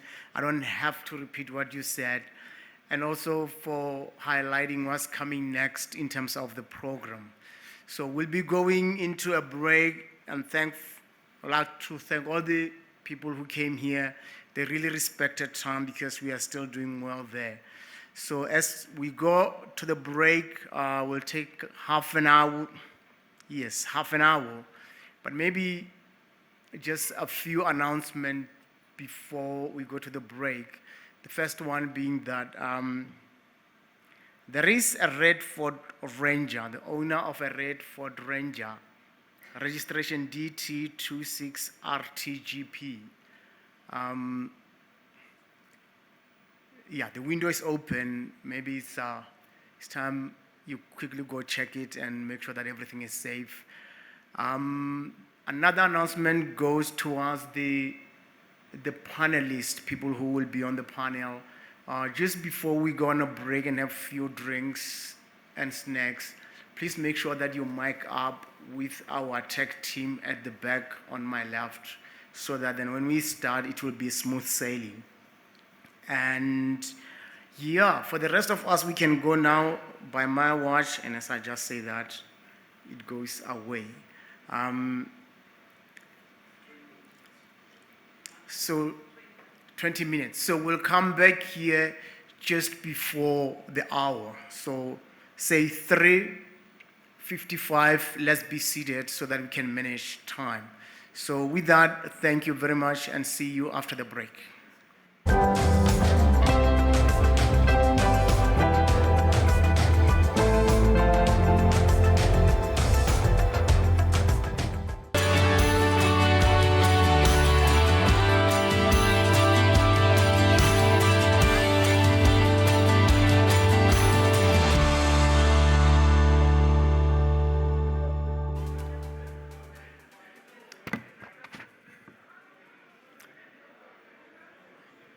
Colleagues, we are back live, and people online have already completed the second and the third cups of coffee and other drinks.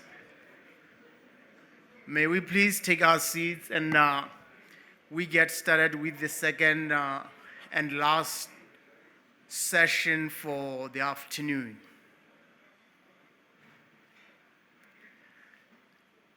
In the next session, just to summarize, maybe before we go to the next session, the panelists who will be in part 2 of this session, please make sure that you are mic'd up at the back with our technical team on my left hand side, so that then we can immediately go into the panel discussion just after Ferdy's presentation on the levers for inclusive growth. How are we going to engage that? We had from Tracy's presentation some highlights, but we also know that our economy hasn't been growing that fast or that high in the last decade or so. And it is not a surprise that the consumer demand is weak, but we are preaching, we are encouraging, we are motivating for productivity. For that, for both to happen, that means we will need to go into the international markets because the local demand is already stressed out. But to go into the international markets and the growth that are expected in the next 10 years have been indicated requires us, we address some of the elements. We know the ports, we know the logistics, we know the animal health, and others that were presented. So Ferdy would engage, would present on now what are those and how do we get them going. And then after that, we'll have a panel. As you can see nicely here, we have their seats, and then they will also take us further into, from their perspective, how do they commit, how do they engage, and of course, it's also an opportunity for all of us to participate in Q&A with both the presenters and the panel. So with that bit intro, I would like to call upon Ferdy to come on stage and to do the presentation. And like everyone else coming up, I've been saying, please mind the steps. We don't want any accident, at least not today.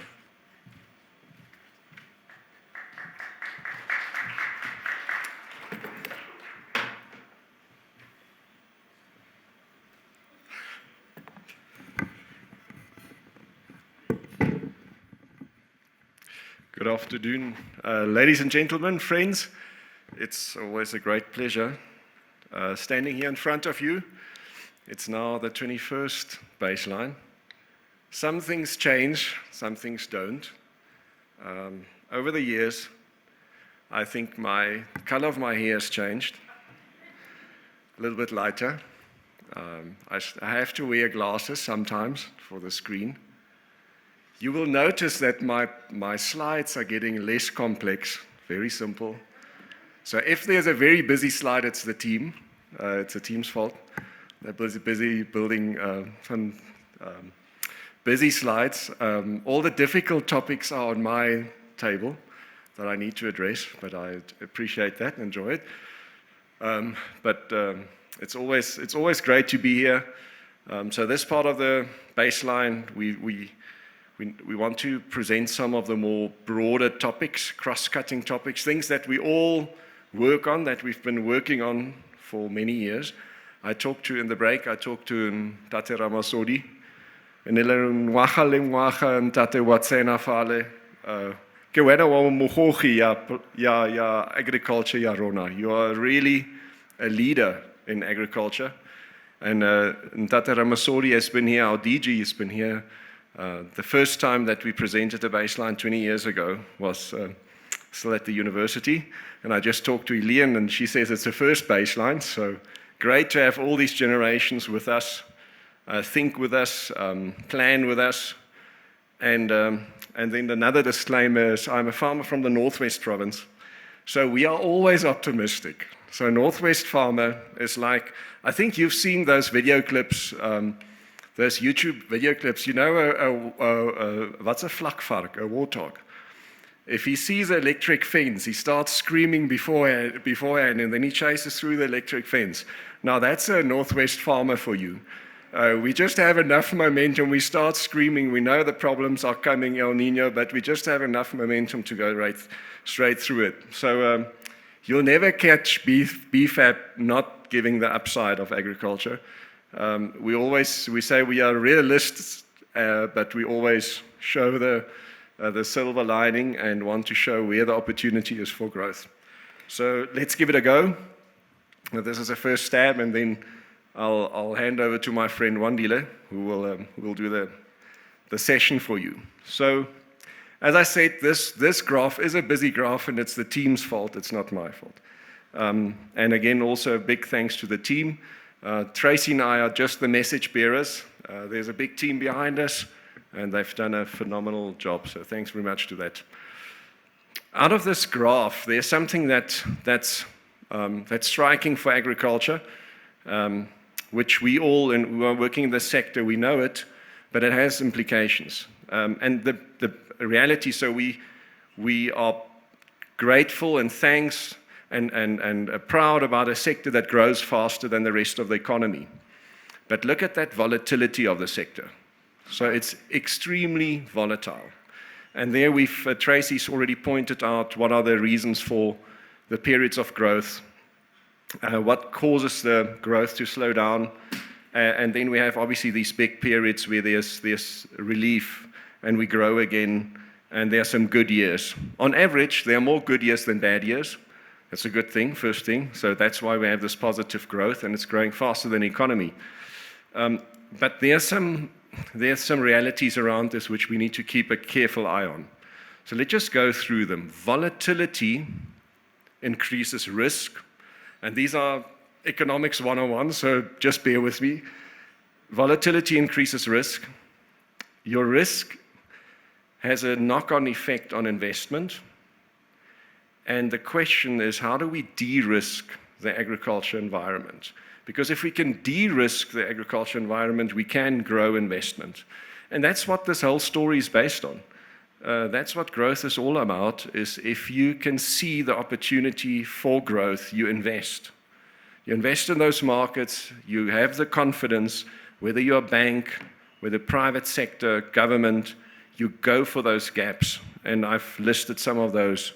What are the de-risking factors? And those are the ones that we want to look at.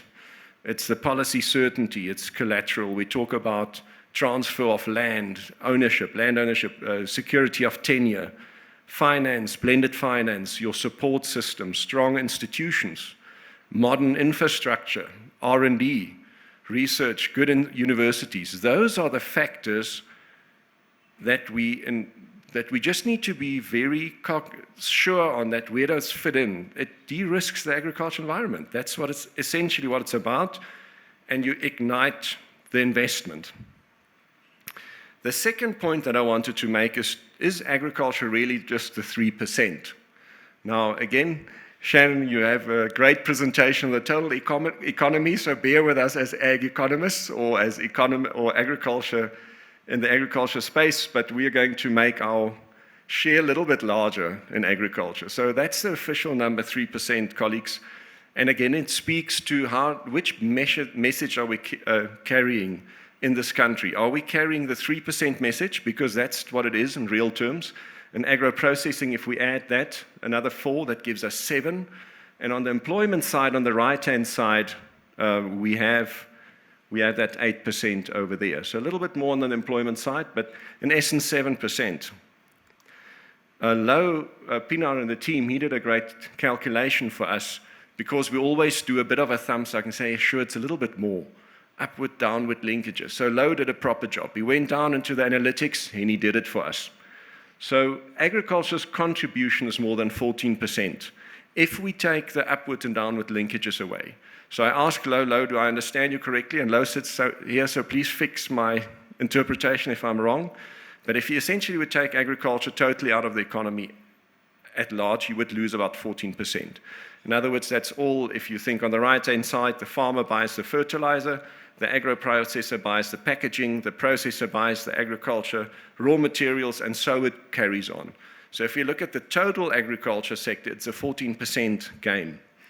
That excludes support services. So even we've included ourselves there. So BFAP's budget is not in there. So we obviously also need a bigger budget to do more good things for the public good and the ag investment. But so are also government services, producer associations, and Lo says they're to be continued. So he's going to continue with this calculation. But in principle, we are looking at a much bigger influence in the economy, in the upward and downward linkages. So if we calculate an impact, and we'll come to it in a moment, we can calculate, we actually need to look at much broader multipliers, and there are models to do that where you can actually capture it in an economy-wide system. The 14% is only the formal economy. We are missing a lot, colleagues. So the households producing for market, there's already about 2 times more than what vet-registered farming units are. So in Matlo's first table, he was talking about 40,000 farmers. Those are the commercial vet-registered farmers. In the recent household, the population census of 2022, the households who were producing for sale, in other words, surplus production of farming goods, is sitting at 100,000. So we have twice as much farmers selling or households selling, which are actually reported in the VAT. And that, if I just look at these scales, these are producing mainly for sale. These are producing for own consumption. And then obviously, for consumption, but do sell some. There are about 180,000 households. And then on a totally different scale, we have about 2 million households involved in agriculture. So that's a huge food security implication. That's the type of narrative and the impact, if we talk about impact in agriculture, what we're growing. This is a more later spatial illustration of cropping, your cropping area in South Africa. The green section, that's the commercial area, cropping and the red section is the subsistence cropping area. So if we're going to do a bit of homework on this and a bit of research, just understanding how big these multipliers are is much bigger than our 3%. And that's a principle when we, more than 10 years ago, worked with Mohammed Karan on the chapter 6. It was a principle of growing the pie, making it bigger. And that was a principle of the National Development Plan towards 2030. The goals that were set at producing more agriculture GDP over time, and that by doing so more cost effectively, it would result in growth for everyone, inclusiveness. And if we look 10 years back, we can honestly say in some sectors we did great. Tracy presented those numbers. In some sectors we didn't do that great. And especially on the inclusive part, I think we could have done much more. Now the master plan comes in, and there's a lot of talk on the master plan. My hypothesis, my test, if I do some tests and ask people, have you read the master plan? My light summary of it all is, I think only 10% of agriculture has read the master plan. But there's a lot of action around the master plan, so please go and read the master plan. And maybe there are some gaps, or there are definitely some gaps. It's sometimes a lengthy document, but what we want to do now is just quickly point out where are some levers of change that are already in the master plan where there's an opportunity to engage in these kind of opportunities. The basic principle is the master plan is a market-led approach. And I want to show you what I mean by a market-led approach. It has these pillars and very specific targeted interventions in each one of the pillars. So forget about the detail. I did this slide. This is not the team, so it's busy. But look at the key messages. So the key message is the master plan is not a silver bullet. The implementation of the master plan is the silver bullet. That's very important, first point. The second point is the master plan says who needs to do what, where, and it's in the value chain. It's not at the production side or on any specific component. That is, for example, just the beef, so Dewald and Mpo and Dietmar and all of our livestock people in the room, DDG Saraje, you are on the focus, you're on the spot today. We're talking about a lot of the red meat examples, but this is where we have identified, this is the market side, there are some industry interventions, so there's things that industry needs to do, and there are things that government needs to do, and there are things where they need to work together. So I just wanted to highlight that's the first point. Second point is, it's inclusive. I hear a lot of people saying, you know, it's all about exports. It's only the big feedlots who will benefit from the master plan. That is not correct. The master plan was designed in a way that it's an inclusive value chain, it creates the pull.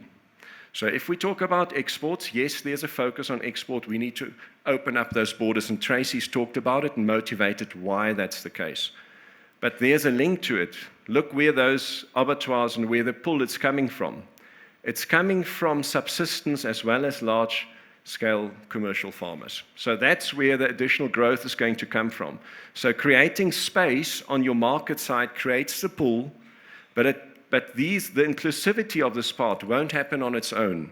You need very specific interventions, and that's where animal health, etc., comes in. You need very specific interventions in these sectors in order, and you need interventions there to create this pull. And that's where you have, in each of these pillars, you have certain identified actions that need to be prioritized in order for this growth to be unlocked. Why is it market-led? Because we have tried to be as realistic as possible on what the real market opportunity is. So in other words, not overproducing, not underproducing. Where can South Africa actually be competitive in the local market as well as in the global market? And the other good news is that private sector plans are already starting to align to the master plan. So there's a lot of goodwill, there's a lot of alignment, but we need more of that and we need more momentum on it. Another element that's often, I think we just need to put it in the right box, is spatial targeting. And spatial targeting, we have very cool tools to do it, and you can build very nice maps. And we say it's necessary, but it's not sufficient to do spatial targeting. And I've just given you again this map. This is where the commercial production is, and this is where subsistence production is. Now that's where all the infrastructure is. We've just dotted down there the silos. These are the geo points for silos, main roads. I'll put there. And then this is the heat map of subsistence farming. And you can say, oh, but that's logic. We just need to put down infrastructure in all of these places. Yes, that's an important point. We need infrastructure, but we need the markets to it. And this is a lot of times where plans like, for example, the agri-parks, if you put them in the wrong space, you're going to waste a lot of money. So the short message here is you need the competitive value chains and you need comprehensive support in these areas. And that's where spatial targeting can help us to show where those areas are, but we still need the integrated approach. It's not a blanket where it says, if there's a lack of infrastructure, just build the infrastructure and will flow. It needs to be built into a market, into a comprehensive value chain, into competition and into markets. I see that time's going to run out all the way, but it's at least good stuff. We need to talk about these. Market fundamentals unlock South Africa's resource endowments. This is a very important principle. This is South Africa's distribution of the 122 million hectares. We know that the majority of our hectares of South Africa are mainly in grazing land. But here's the interesting part. Currently our cultivated land is on 5.5 million hectares. If you look at land potential, we have another 8%, which is currently not cultivated. And this links to the point of your markets unlock South Africa's natural resource endowment. So South Africa has land, we have water, and the markets determine to what extent those resources come in and out, together with your support, your infrastructure investments. And why do we say this? We've had this trend. Look at the long term, not that long, 1990, 1989, we lost about 1.3 million hectares of cropland in South Africa. Why was that? Because these hectares couldn't sustainably produce at export parity prices.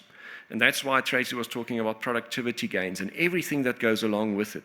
So we have expanded some hectares over the recent past. So let's just look at this nice period over here. We had increasing real prices. Land was coming into the market. We were pulling in more resources. Agriculture was growing. Over the long run, it's more tighter again. We're back to this. If we have declining real prices, we could see this. Or we have in our outlook, we have a fairly bullish outlook on productivity. We're going to say we're going to stay in these hectares. But the principle is we need markets to unlock the natural resources, whichever way. I've just given a field crop example here, but we can do it with water, the same principle. So in the field crop side, we lost marginal hectares. On the water side, again, it's a very much a story of investments and very capital-intensive investments. So we have more hectares to unlock underwater. Believe it or not, we are a water-scarce country, but there are certain elements that we need to take into consideration. The first one is our estimate, and this is not ours, this is taken from water engineering people and great firms, and there's great data out there. Look at the Water Research Commission or a lot of papers that have already been done, where the loss of water is around about 40% in South Africa. So that requires a huge amount of capital investment. So that's where capital investment and infrastructure is required. You cannot get around it. And that level of infrastructure investment has to come from the state to a large extent. Private sector can make a contribution, but these are significant numbers that need to be invested. There's a lot of these orange dots over there. These are our water schemes, our irrigation schemes. Can you see those orange dots over there? Those are small-scale irrigation schemes that are in disrepair or not active. So, colleagues, these are irrigation hectares who have land, have water, but they're currently not being used or are lying idle. And there are a number of reasons for it, and requires, again, focus investment to get these irrigation schemes going. And then just on the other element is technology investments, and this is where private sector, again, can play a big part. And what we've mapped out here is the permanent shade netting and tunnel infrastructure. Now, the Western Cape does a flyover census, and this is now their third one, and we can just have a look at these numbers here. So the increase in permanent shade netting and tunnels has increased threefold from 2017-18 up to 22-23. That's a huge amount of water efficiency gains. So I saw Justice in the audience here. Justin, you can talk about it. What does it imply in terms of water efficiency, quality of citrus, etc., and all the other crops that go along with it. So big amount of investment, around about 800 or 1,000 to 1 million rand a hectare, multiplied by 10,000 hectares. That's a decent amount of capital that went into technology to make water use more effective. So if we roll all of this up, Tracy talked about the 32 billion number that could be added on top of the baseline. And in each one of these sectors, so there were about 16 or 17 value chains. Again, there are gaps in it. Colleagues, you can look at it, and the research team, the NAMC and BFAP and CRED, we did what we could in that space of time and the resources, but obviously there's a lot more, but the framework is an integrated value chain approach that we followed. So, and I'm going to flip through, in the interest of time, just briefly on some of the pillars in the master plan. So we talked about the pillars. So how do these pillars work? These are the cross-cutters. So let's just look at some bigger pillars. So, and I've selected some of them. So pillar 5 is market access and as a key aspect of trade facilitation. So how do we tackle this? In other words, how do we make this master plan practical? Is focus. We need to have focus. Where do we go? We need to prioritize, and we need to understand our cost-benefit analysis. So we know that budgets are limited, and we need to optimize the budget that we have. It's like a business. Where are you going to get the biggest bang for your buck? So in the case of market access, 3 focal areas of government and industry. Let's just look at those. The first one is to preserve our existing access. I see my time is up. The second one is to look at market expansion or competitive access into these markets that are growing. And the third one is, again, growing markets for new focus. And that's some of these new areas that we haven't dealt with. So just in practical terms, what are we looking at? The cost of complying with non-tariff trade measures continues to rise. And the existing trade agreements have a big impact on what we're currently doing. So let's just take AGOA as an example. The tariff that we're facing with AGOA is 0.9%. The tariff line that we would face without AGOA is about 4.4%. And if you put that into rand terms, it would be an increase from about 84 million rand to 414 million rand just on tariffs that we would lose. So maintaining AGOA is very important. Then you have animal health, again, your animal health management communication to sustain bilateral trade agreements, and that's where there's a lot of action happening, where we have compartments, where we have bilateral agreements, where their export is happening. And then just looking at some of those costs, increasing stringent SPS measures in the EU, it has a huge cost bearing on the industry. Let's just look at CBS and FCM measures for citrus. Those are estimated at 4 billion rand additional costs just on those measures. So basic message here is we have increasing costs from compliance, and that's pushing back on the industry, and we need to realize that and saying we need to preserve those markets and try and get these agreements and all of those things, maintain them because the costs are rising. The second one, just briefly, if you eyeball this table, and you know it very well, I think many of you do, South Africa is that column, this column here, and the coloring of this table shows us if we have any form of an agreement in place with a specific market. And there you can see South Africa, and these are some of these Asian markets that we want to enter, and we have not many agreements in place. And again, there has been progress. We are moving, but our Southern Hemisphere colleagues and competition has been moving faster than us. So again, resources, people who work on it, that can excel this work is very important. And if you talk to the industry, there's a very good idea of where do we need to go first and focus on first. Then just one step a little bit higher is where do we focus on? Potential areas for expansion differs also according to continent. And these are just some macro numbers real quick. Africa, we know it has the fastest growing population, 2.5% per annum. That's where we'll have the fastest population growth rate. Economic growth rate, this is 1.5% per annum per capita consumption. Per capita GDP. In other words, how fast will the economy grow per capita? The Middle East is at 1.8 and 1.9, but just look at Asia there. Slow population growth rate, but look at that increase in per capita income and the ability for them to spend more on higher value commodities. And that's where we have already had some success recently, and it's a good opportunity to focus on expand. Briefly on Africa, we have the inverse situation. We're sitting at opposite ends if we look at net trade on South Africa versus the rest of the continent. Look at the line, the bars below the zero line. That is Sub-Saharan Africa's net imports, and those are their net exports. So the Sub-Saharan Africa in general is a major net importer of agriculture produce or food, around about just over $30 billion, and South Africa's numbers are growing on the net export side. So we net exports around about $14 billion, and net imports have been declining. So it looks like, goodness, this should be just a perfect match. We can just move our things into Africa.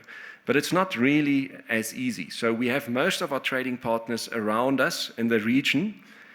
The big importers in Africa are actually very far away from us. Look at these big numbers. Egypt. Egypt covers alone about a fifth of all imports into Africa. Egypt, Morocco, Algeria, Nigeria, Tunisia, Libya. These are the big importing nations. So not saying it's impossible, but we will have to be very strategic in the way that we think about the Africa Continental Free Trade Agreement. Those are the big markets. Yes, regionally we're doing great. We can obviously improve quite a bit in terms of your transportation, your border posts. Tracy mentioned the truck that takes 3 weeks for a round trip, delivering maize meal from South Africa into DRC, brings copper back all the way to Durban, 3 weeks for one round trip. I mean, you take 2-3 days just at one border post. I think there are some low-hanging fruits. The infrastructure, we've talked about those. I'm not going to spend too much time on this, just flagging, again, cost benefit. We need to do the calculation. We need to understand where to focus and what does it cost. This is the cost just for table grapes. About 4.7 billion rand incurred over the last 5-year period on table grape industry, just with port congestions. So again, can we do something about it? What are the costs? What are the benefits? Where do we need to focus? And the same for the rail, running all the way down to to the coast. We talked about soybean meal. This is where we have about 30% of our feed use. And this is where all our processing, production of soya meal sits. That line running all the way down to the coastal area is a problem. So it's cheaper to bring a ton of meal from Argentina to Cape Town than to transport a ton of meal from the north to the south. Again, we need to do the calculation, say, we understand there's so much that we need to do. There's coal that needs to be transported. There are all other goods that need to be transported. Where does agriculture fit in? Cost-benefit analysis. Comprehensive farmer support, a big topic, colleagues, and the big question is here, do we lack money or do we need institutional alignment and coordination? And this is a research that was recently done, well, not recently, about 4 or 5 years ago, by the ARC and NSICA, where they were looking at about 2 million hectares of plus farms. So these were farms, commercial farms that were bought by government. They were handed to new farmers coming into the market, black farmers with capital, with the land. But if you look at the success rate, the blue bar shows what the potential was, and the green bar shows what has actually happened. And the short of the long is here, land and capital is important, but it needs more. Producer support entails more support than just land and capital. So yes, this is an enabler, but it needs broader support mechanisms, and these dots are many, many good firms and institutions who are working in transformation projects, but a lot of the progress and coordination is lacking.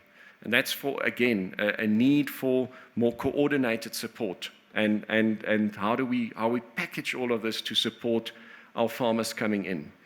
And we are not unique in the world. We are actually sitting at the bottom of the scale if it comes to support. So this is the OECD's, their producer support estimate, and this is where South Africa sits.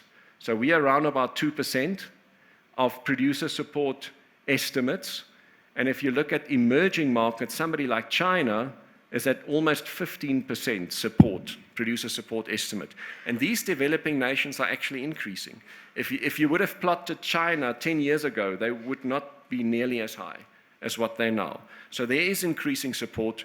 And what we're talking about here is not direct subsidies. These are integrated support programs. We just showed you what the US farmer support gets in terms of crop insurance, conservation programs, pandemic payouts. Look at these support mechanisms. So it's more integrated in terms of what we could do to support farmers. And this is just a brief one. So there are many success stories that point out to the type of support that we need. And I think we need to piggyback on those. These are not unique. So this is just a coordinated approach in monitoring evaluation. These are examples from BFAP's M&E system. And we have citrus and Hortfin and OAC, this oilseed producers and sector, starting to capture data on and measuring and monitoring what type of support and the progress that farmers are making in this space. Funding a competitive and inclusive sector. You need to have skin in the game. It's very important. So how are we going to fund it given a limited budget? Our economy is under pressure, and this is what's happening to the Department of Agriculture's budget. In real terms, it's coming down. Okay, so over the years, we actually have less money to spend.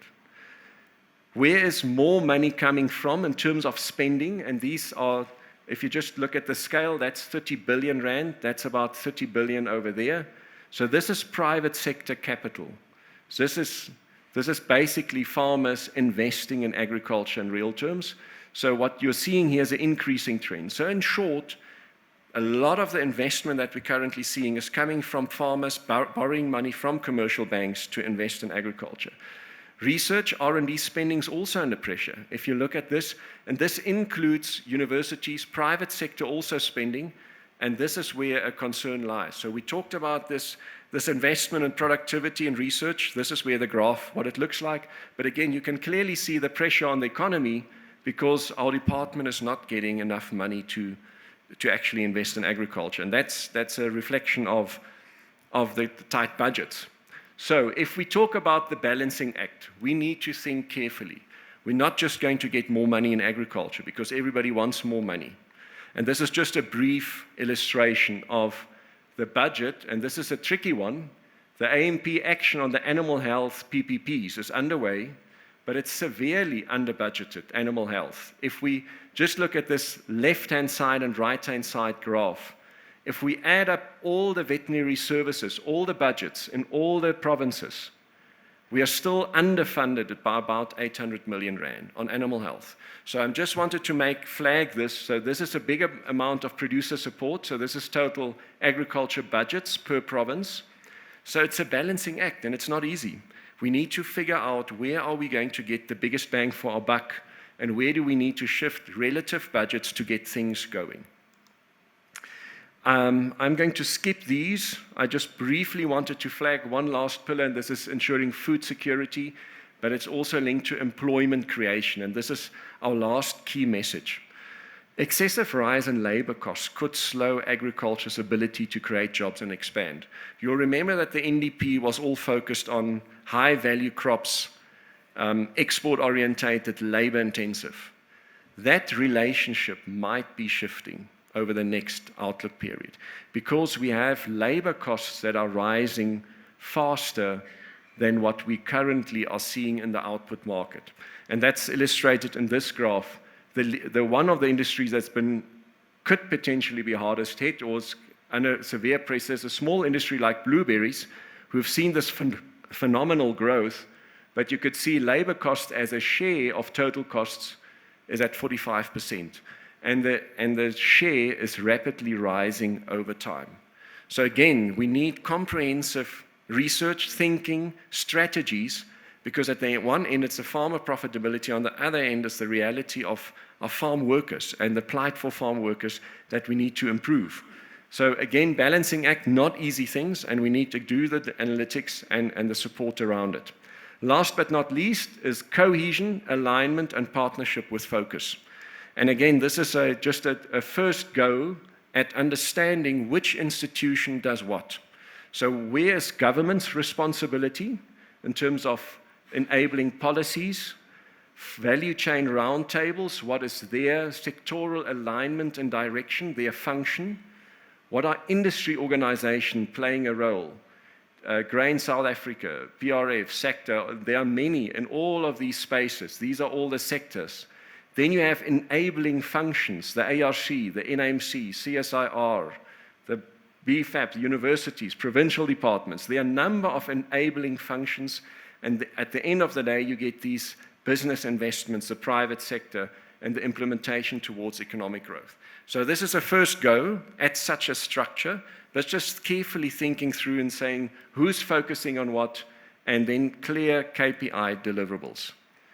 This is our story, colleagues. BFAP, we also say, we put ourselves under the lens and saying introspection and continuous improvements and adjustments. What is our role and how do we play a part in all of this? This is a little image from 2012, one of our baselines 10 years ago, and there you could see nice silos. We're not in a silo anymore. We're kind of in this round circle, multidisciplinary approach, because that's what it requires. Agriculture is a complex system. Thank you very much.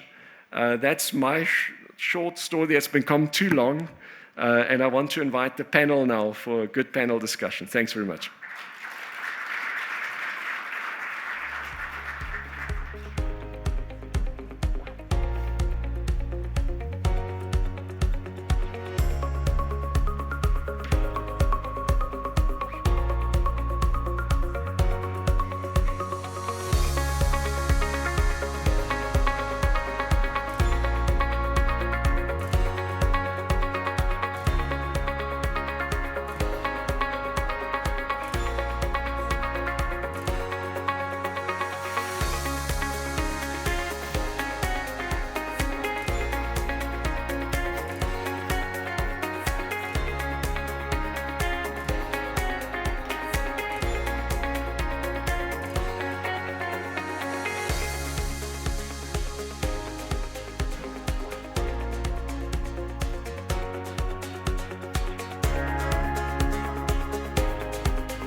Good afternoon again, colleagues, and it's good to see so many of the industry leaders in one room. I know that we have run out much of the time. You are all scheduled to leave this place by 5 o'clock, but I think we will steal about 10 more minutes and maybe take you from here possibly to around about 10 past 5. What we hope to do in this conversation, and firstly, really thanks to APSA, to our friends at the Western Cape Department of Agriculture for all of the support to BFAP for so many years. And what we hope to do on this is to take what Tracy, what Shannon, and what Freddie have presented and really try to tie it up together with a policy eye on that, because I think we've received excellent analytics about what's going on and what are the possibilities going forward. And I think the best point really to pick on, Freddie, because you spoke a lot about the markets, you spoke a lot about the AMMP and some of the key things that are happening, is perhaps maybe to start off with the DG in here. And we are grateful, DG, that you could make time. I won't be introducing any of you because we are sitting as friends here. We all know each other. That's the DG, that's the chair of the Land Bank, Tabi, that's Devald, good friend at RMIS, and of course our own Tracy at BFAP. But DG, I want to just speak on the AMMP space very briefly, because everyone now knows that we are in a GNU. This is the policy, this is a document or program that we have rolled out. What is the status of the AMMP at the moment? And what message would you give to the industry about how should we be thinking about it for the next couple of years? Thank you very much, Wandi. And good afternoon to all the industry captains and those who are watching online. I would like to first congratulate BFAP maybe on a very great event, and also say that from humble beginnings, from University of Pretoria to where we are, we should be very grateful of the strides that have been made over years. You have started off on a very exciting note around the GNU. Now, let me start there to say the GNU has come up with a new medium-term development plan, which replaces the medium-term strategic framework. And there are only 3 outcomes instead of the 7 that you knew from the medium-term strategic framework. The first one would be driving economic growth and ensuring that there's job creation. Secondly, we'll be dealing with reduction of poverty and ensuring that we deal with the issue of the high levels of living standards that we have in South Africa.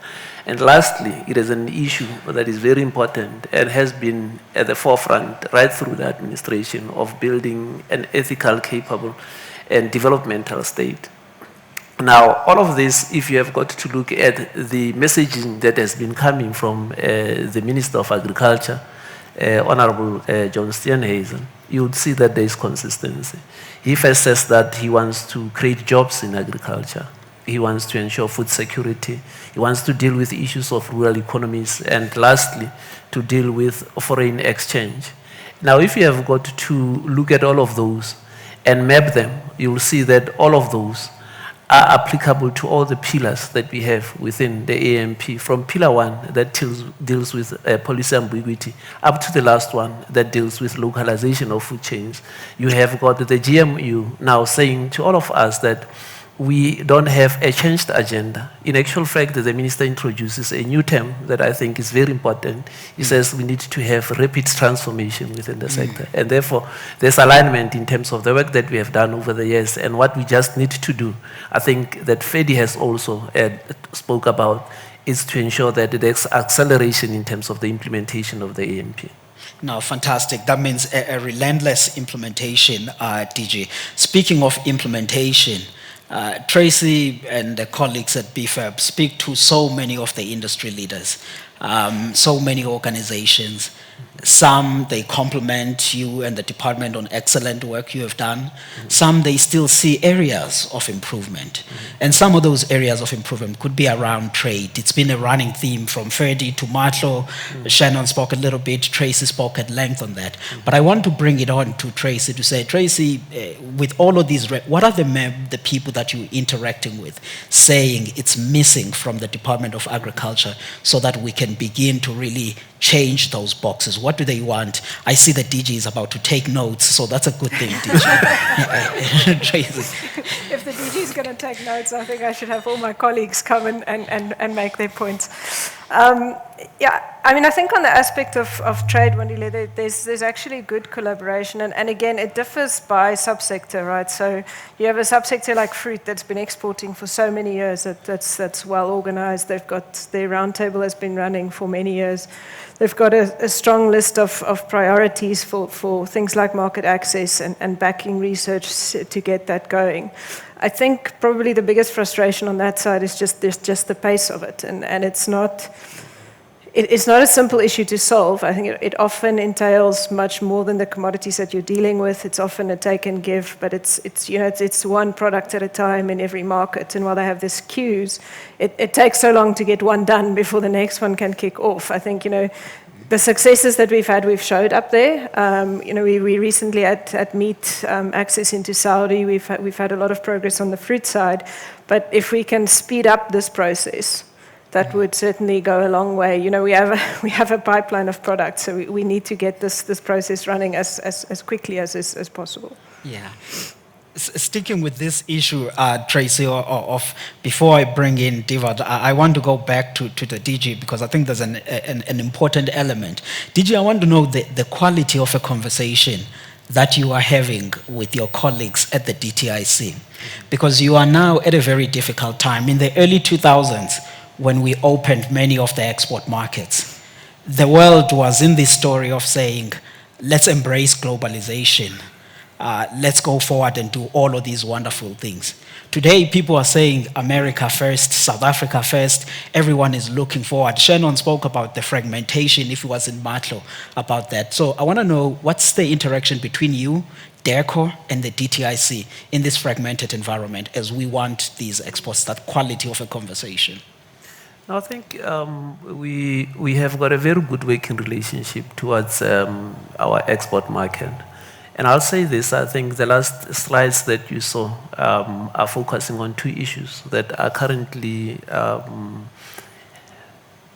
a hindrance towards trade just around the world. The first one being non-tariff barriers, and the other being the tariff barriers that we have got to see. And therefore, you cannot do anything if you don't have DTIC in your corner, if you don't have DERCO in your corner. And the successes that we have chalked to date, it's not only for our sectors, agriculture, it's also the work that was done by DTIC, the work that was done by DERCO. And you would know through the citrus industry that we have also realized that the currency that we have in the world these days, it's around SPS issues. And if you don't challenge some of the unscientific barriers that are put in front of you, you would go a long way in terms of losing your competitiveness as a sector. And therefore, once we get into that area of contesting areas of the appropriate level of protection of other countries, that's why you have got to bring in your DTIC, that's why you have got to bring in DERCO. If we have got to talk about tariffs, there was an agreement within SACU that the approach that SACU would have around tariffs is that you would negotiate for SACU tariffs right around the region. Is it having a benefit to us, South Africa? Maybe in terms of protecting the region itself, but it has got a leg in terms of South Africa then being agile enough to negotiate some of the issues that the industry would like to have. But I would like to summarize it by saying, yes, without the two departments, you would not have quite a lot of traction that we are having, and it's out there for everybody to see. The issue that we have taken up to the WTO is cooperation, industry, government, DTIC, DERCO, all together. Issues that we are pushing around AGOA, where the Minister of Trade and Industry Competition was there to negotiate AGOA and saying, if we don't do that, we are likely to then pay 4.4 billion rands in US dollars in terms of the engagement. So it's that collective way of working on the issues around trade. Yeah, thanks for that, DG, because I'm asking these things because we have our media colleagues online, we have so many people that are tuning in, and I think it's important to underscore this because it not only informs, but it provides confidence to the growers, Justin's members at CGA. But speaking of that theme of trade, before I round up to Tabi, I think I should bring you in, Divald, because you have had a difficult time. as the red meat industry. I mean, I met Dr. Mpomaja there, and I was asking, Doc, how are you doing? Because we read about the FMD, but I want to hear from your place. At the end of last year, you were talking about the expanding export markets. Beginning of this year, you met with people from the Kingdom of Saudi Arabia at the Department of Agriculture. You were selling about what you want to do as the red meat industry services. But today you face so many of the other challenges. But if you could bring us in about how you are working around all of these aspects. Thank you, Wandile. I think very closely with government.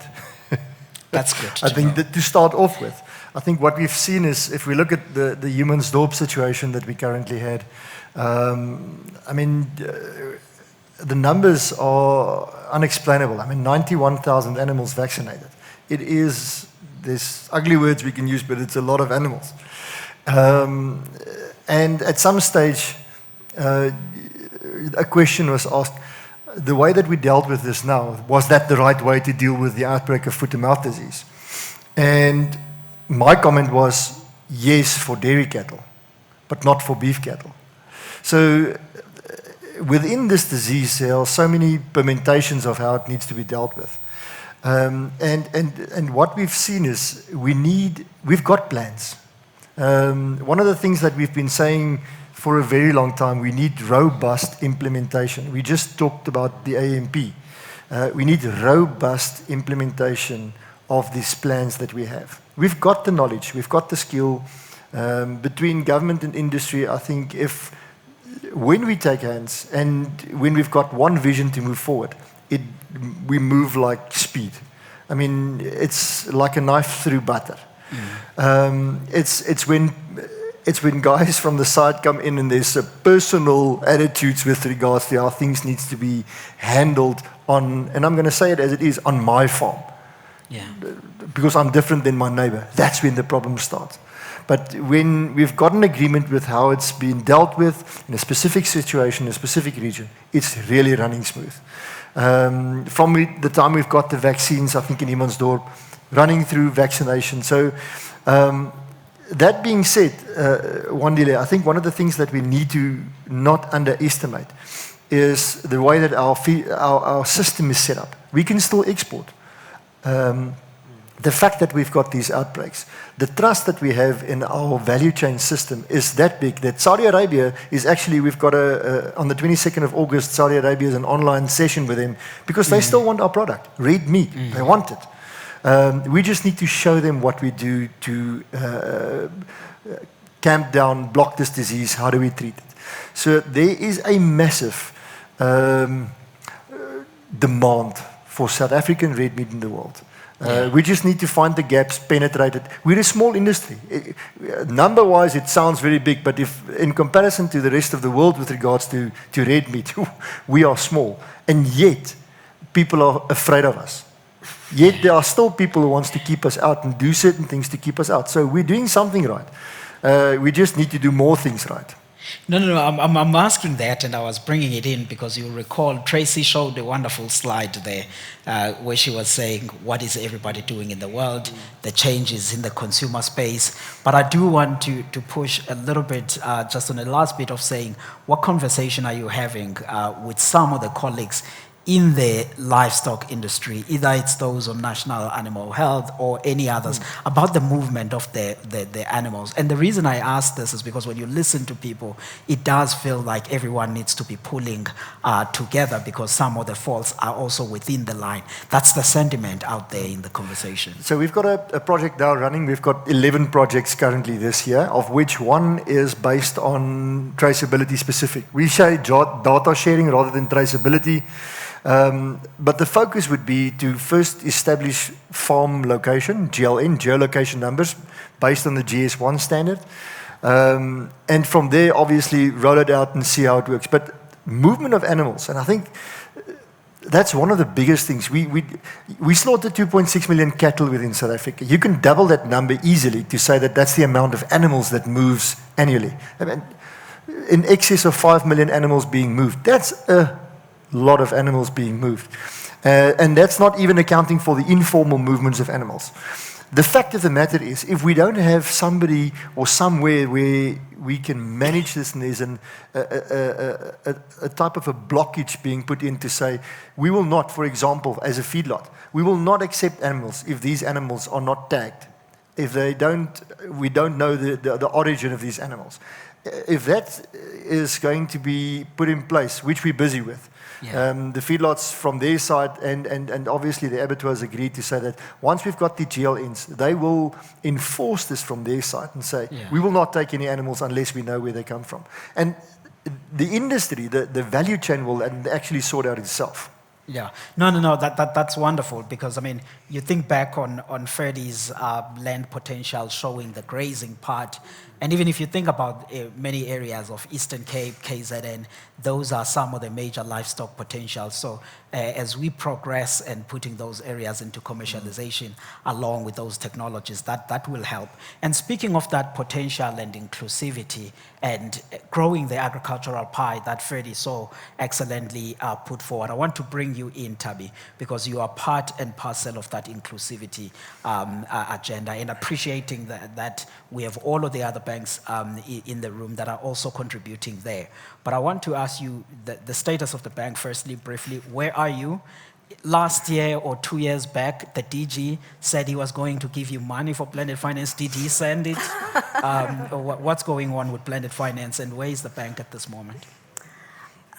Sure. Good afternoon, everyone, and thanks, Wandile. I do recall the last time I was on this stage about 2 years ago, and that was really, I'd say, at the height of the bank's challenges at the time. And I recall on the stage, really making a commitment that we're going to turn this picture around. We had very robust discussions with Dr. Ramasodi at that point. And Wandile, I'm very happy to report that where we were about 3 years ago to where we are now is chalk and cheese. At this point, we have recommenced all lending on the blended finance program, which DG Ramasodi did make good on, by the way. We've approved over 1.4 billion rand of transactions. We will be making some interesting and exciting announcements around our debt restructuring. We've revised our policies. So truly, the land bank, I can confidently say, is back on track. This is an entity that is a tool for agricultural policy, and we had to go back to basics and really think about why it is that the bank exists, and through doing that and collaborating with everyone in this room who's been so generous with their support, I can confidently say we have an entity that we can be proud of. On the blended finance, it's good to hear that, because this is an important organization, especially as we are rebuilding, thinking about the new areas of land in collaboration with the other commercial bank and agribusinesses. I think that's an important part that we do play on that. But in the success of the blended finance, if you can speak briefly, both on the uptake as well as the energy fund that we know that was launched by the department, but I'm not sure how many people online or in the room know where we are in terms of that process. Yeah, so the blended finance program is really established to promote development and transformation and inclusion in the agricultural sector. So in essence, the program, commercial institutions such as the land bank and the commercial banks would contribute debt to the transaction, and to that transaction, the Department of Agriculture contributes a grant portion. And this grant portion really serves the purpose of de-risking the transaction for the financier, but also lowering the cost of funding for the recipient. And so through this program, and I believe that the commercial banks who have adopted it have seen similar levels of success, we've been able to bring a lot more farmers into the system. So farmers that were previously considered to be unbankable are now bankable. And to this program, what we've seen financial institutions, including ourselves, do is incorporate an element of support. So pre- and post-funding support, where the industry association, the commodity association, assist with farmer development, extension support, and then off-takers such as the large food producers really supporting on the off-take side. So I'd really say that this is truly one of those programs when it comes to development that has been extremely successful. On the Agro Energy Fund, you'll recall that it was launched by previous Minister Didiza at the height of the load shedding pandemic. Load shedding ended, but where's the money? Exactly. I must say, we were very, very excited together with, the Department of Agriculture to launch this program. We thought that it was not just important for alleviating the impacts of load shedding, but also bringing down the cost of electricity. Yeah. I would say that while we've seen some traction, it hasn't been to the extent that we need to see. We need a lot more farmers to really take advantage of the very generous grant contributions that the department is making towards this program. We've seen, a lot of farmers complain about high energy costs, but this program is here for both commercial and development farmers, and we need to see a lot more traction on it to start to deal with those margins that you spoke about, Ferdy, and bring those energy costs down. So that remains available, and the marketing obviously needs to be ramped up on that, and we'd like to see a lot more traction there. No, I mean, I'm glad you mentioning that, because Tracy was presenting and she was breaking down the cost of what's going on, and you will recall another bar that was showing the energy cost aspect. But Tracy, DG, also kept talking about this embrace of science. We should be catching up, productivity. I'm not sure if she was didn't want to be bold and tell you what is going on with the adoption of new genetics on seeds. Many people, either Sanso and CropLife and the colleagues, when you speak with them, they speak very excitedly about new technologies that are coming up and happening there in the world. But I just want to hear your posture about what's our openness and our speed on bringing all of those for our progress as a country. No, I noted that point when Tracy was presenting, to say that if you don't adopt, we run the risk of being laggards in terms of adoption of new technologies and moving backwards in terms of our own yields, in terms of the slide that she showed. But you would recall that last year, or even a year before this, I was talking about the new breeding technologies, or even what they call the new plant breeding technologies, to be appropriate in terms of this matter. To say there's a world raging debate around what they do and how we can deal with this issue. Within South African context, we had agreed that temporarily we'll deal with them within the GMO Act. And there is logic behind the madness that the department is taking, because there's an issue around risk analysis. And within risk analysis, there's a concept that says that you have got to take a precautionary principle. If the facts behind what you are going to deal with are not at a level that would give you confidence to take that decision. And I would say to everybody who is on this platform and listening in, to say, we will look at each and every of these issues. You can look at the debates that are happening in the EU around the very same, and we will take the necessary steps to deal with that. But we won't go to a point where we assimilate technologies because they are available. We have got a responsibility to the population, to the consumers of South Africa, to take the right decisions.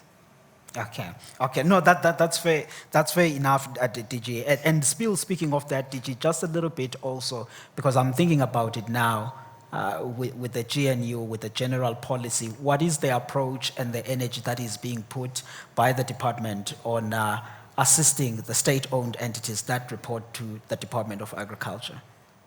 We know about we've heard about OBP. We don't know. I have no evidence. I've only read the Daily Maverick about OBPs and the other things. What's going on there in these entities, all of them? Now, let's start maybe to say those who are in the room would have seen a slide that shows the dwindling allocations that are now coming into the agriculture space. And it would mean that there is pressure in terms of allocations to all state-owned entities within the sector. But I would like to first start by PPCB. You would know that that is the Rolls-Royce of our SOEs. No financing that comes from government, but each and every time meeting their targets and ensuring that the stamp of approval for our exports are quite well. You would look at the ERC a few years back, you would think that the ERC was on its deathbed, and many people would have said that research is dying in our country. the CEO is here today. He can attest that there has been sizable portions of budget coming from Datisra, just to ensure that in terms of research, innovation, technology, we pitch and we become the premier institution that the ARC is supposed to be, together with another science research institute that we have in our country. We then have got to look at the National Agricultural Marketing Council. Yeah. I've just come back from an engagement that we had in Malawi. The NMC was there, top of ensuring that there is proper economic market analysis that we have in our country. And I think they are in good hands, and we're proceeding quite well. Now I'll land where you want me to land in terms of the OBP and where the OBP is going. You would have known that the OBP had its own challenges in terms of securing the health from a vaccination perspective of those vaccines that they have in the offerings. Yes, you had a new board coming in. There's an imminent appointment of a CEO that's going to happen very soon from that perspective, and we hope that the whole environment will stabilize. There were issues around them having equipment that is needed for them to deal with certain issues. That is coming through. There has been an offer that came from the private sector to assist. There is an order that is coming from the OBP themselves to ensure that there is surety of supply within the sector. So I think that we will be able to nurse the OBP to good health. And that is the status of the entities that you are having. You will see even in terms of the audit reports that we have within the sector that will be announced very soon, that there are 2 that are still being nursed towards good health, but the others are in good health. Yeah, no, DG, I'm asking you that because both yourself and Minister Steenhuisen, you've been speaking boldly and positively about the sector, but I think it's important that we then illustrate about what are some of these things that are happening. So we appreciate that. And just before I come to you, Tracy, Divald, everyone, Vessel, my colleague at Agbers, he complains about assignees. And I don't know what's going on the red meat industry part and the feeling about how you're handling all of the issues there. Because you're not complaining a lot as him. No, luckily. That's one of the things we are fine. Okay. No, I think I've had many discussions with Vessel, and I think we started, there's a lot of things that the red meat industry did different from the grain guys, and it didn't work for us, but this one did work for us. So with SAMIC that is in place and what we have as an assignee at this stage, we are more than happy with what we have. I think we don't have the issues that the grain guys have. We understand the issues, and we sit from afar and just watch. We don't want to actually intrude at this stage, but we understand the challenges, but we're not going to say a word about SAMIC and our assignees that we have. I think we're very happy. No, that's fantastic to hear that. I know we're running out of time, and everyone is looking at their clock. I had promised 10 past. We will meet that time. But Tracy, Freddie talked about exports, various areas. He did not really put a point and say if we were to rank about 3 that the DG can take home of the markets that we should be focusing relentlessly for the benefit of majority of our value chains. Where should we be putting that eye on? DG is writing. Thanks for that bomb late in the day. I need reinforcements here. I think the priorities are, at least from the fruit side, very clearly articulated. I think there's a big push into that Asian region there. I think from the grain side, probably fair to say also into that region. Fadi, I know you can add if you want. And then Gerald is your man to answer on the meat side. I mean, I think the priorities and where we should go and how easy it is to comply is different for all of them. So it's, as Fadi rightly noted, it's not just the new markets. It's making sure that where we're currently strong, we can sustain that. It's dealing with the citrus issues. It's dealing with those SPS measures and making sure that we don't lose that because in even deeper trouble. But of course, then growing markets. So I think, if you look at economic performance, all those things, definitely saying that East is the way to go where the growth is going to come from, but not disregarding where our markets are strong and that we should prioritize being good and competitive in those markets. Yeah, so the strategy is to retain what you have, preserve what you have, and look east in addition to that. Okay. So, Tabi, there's a million jobs, millions of hectares. It's Professor Johan Kirsten, he's online, he's been talking about millions of hectares that we do have. That's about plus land. I think it's somewhere at about 2.5 or something million hectares. That's what our work shows on that space. As we are moving, hopefully, towards releasing that DG with title deeds, and I hope that's the message that you are taking forward to the principals.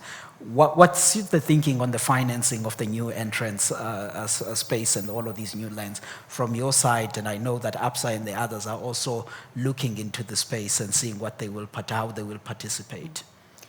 Yeah, I think, not just from our side, but what I've noticed is really a trend from agricultural financiers to be more deliberate in supporting agricultural policy and how we construct our portfolio.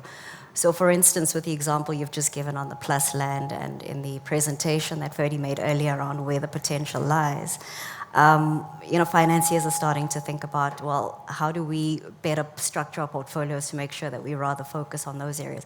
Because I think traditionally as bankers, we sit back and the deals come through the door, And I think there is a wave now to really be quite deliberate around where are the growth areas, how do we move away from the fads and really be quite targeted. So with the plus land, DG, I really do hope that the issue of collateral is something that is top of mind, and really ensuring that where the commercial entities come in, we're able to de-risk that appropriately and give the proper 10-year security to allow for effective financing instruments in those transactions. So I have all the confidence that from the policy side, we'll certainly be able to join the capital. Okay, yeah, as in the few seconds that are left before we close, speaking of policy, I'm going to again end with the DG on this land policy side. Are we getting clarity? Is it still the case that releasing with title deeds is an intention, as the President said? Is that still the case? That is still the case. Minister Nyoncho has also, in his budget vote, reiterated the very same. Thank you so very much. Colleagues, I know that some of you may want to present some of the questions, but the time is up, and the DG, Tabi, Divald, Tracy are all available as you are having drinks after this session.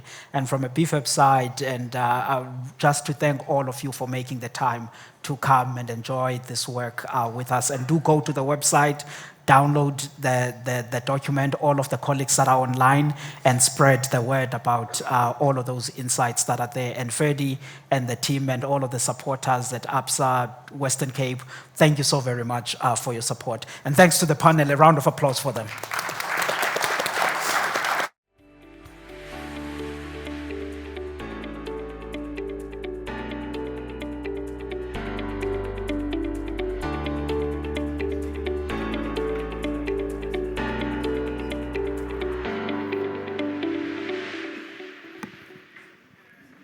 Mind the steps once again.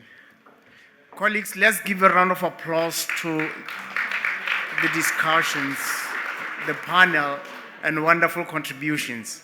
So we just have only one item left, which is just the closure. And as Wandile has already indicated, that there are people who supported in many ways this event, but the entire process, not only this afternoon.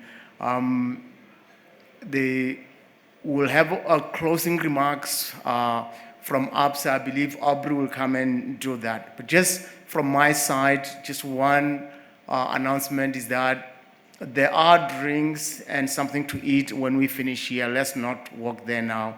But for the role, the little small part that I played, I would like to thank you all for bearing and being patient with me.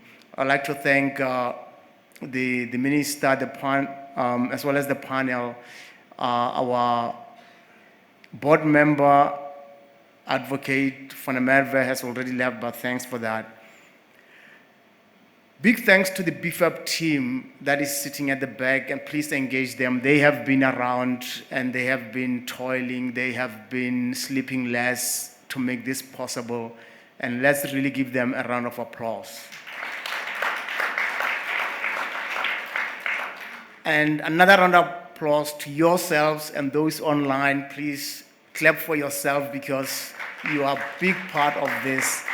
And everyone else, if I didn't mention you, your organization, we really appreciate every moment and effort that you have given us. And with those ways, and that is from my side, I thank you as I call on Aubrey to please come and do the closing remarks. And we also, of course, appreciate you for more than 20 years being with BFAP. We never take those for granted.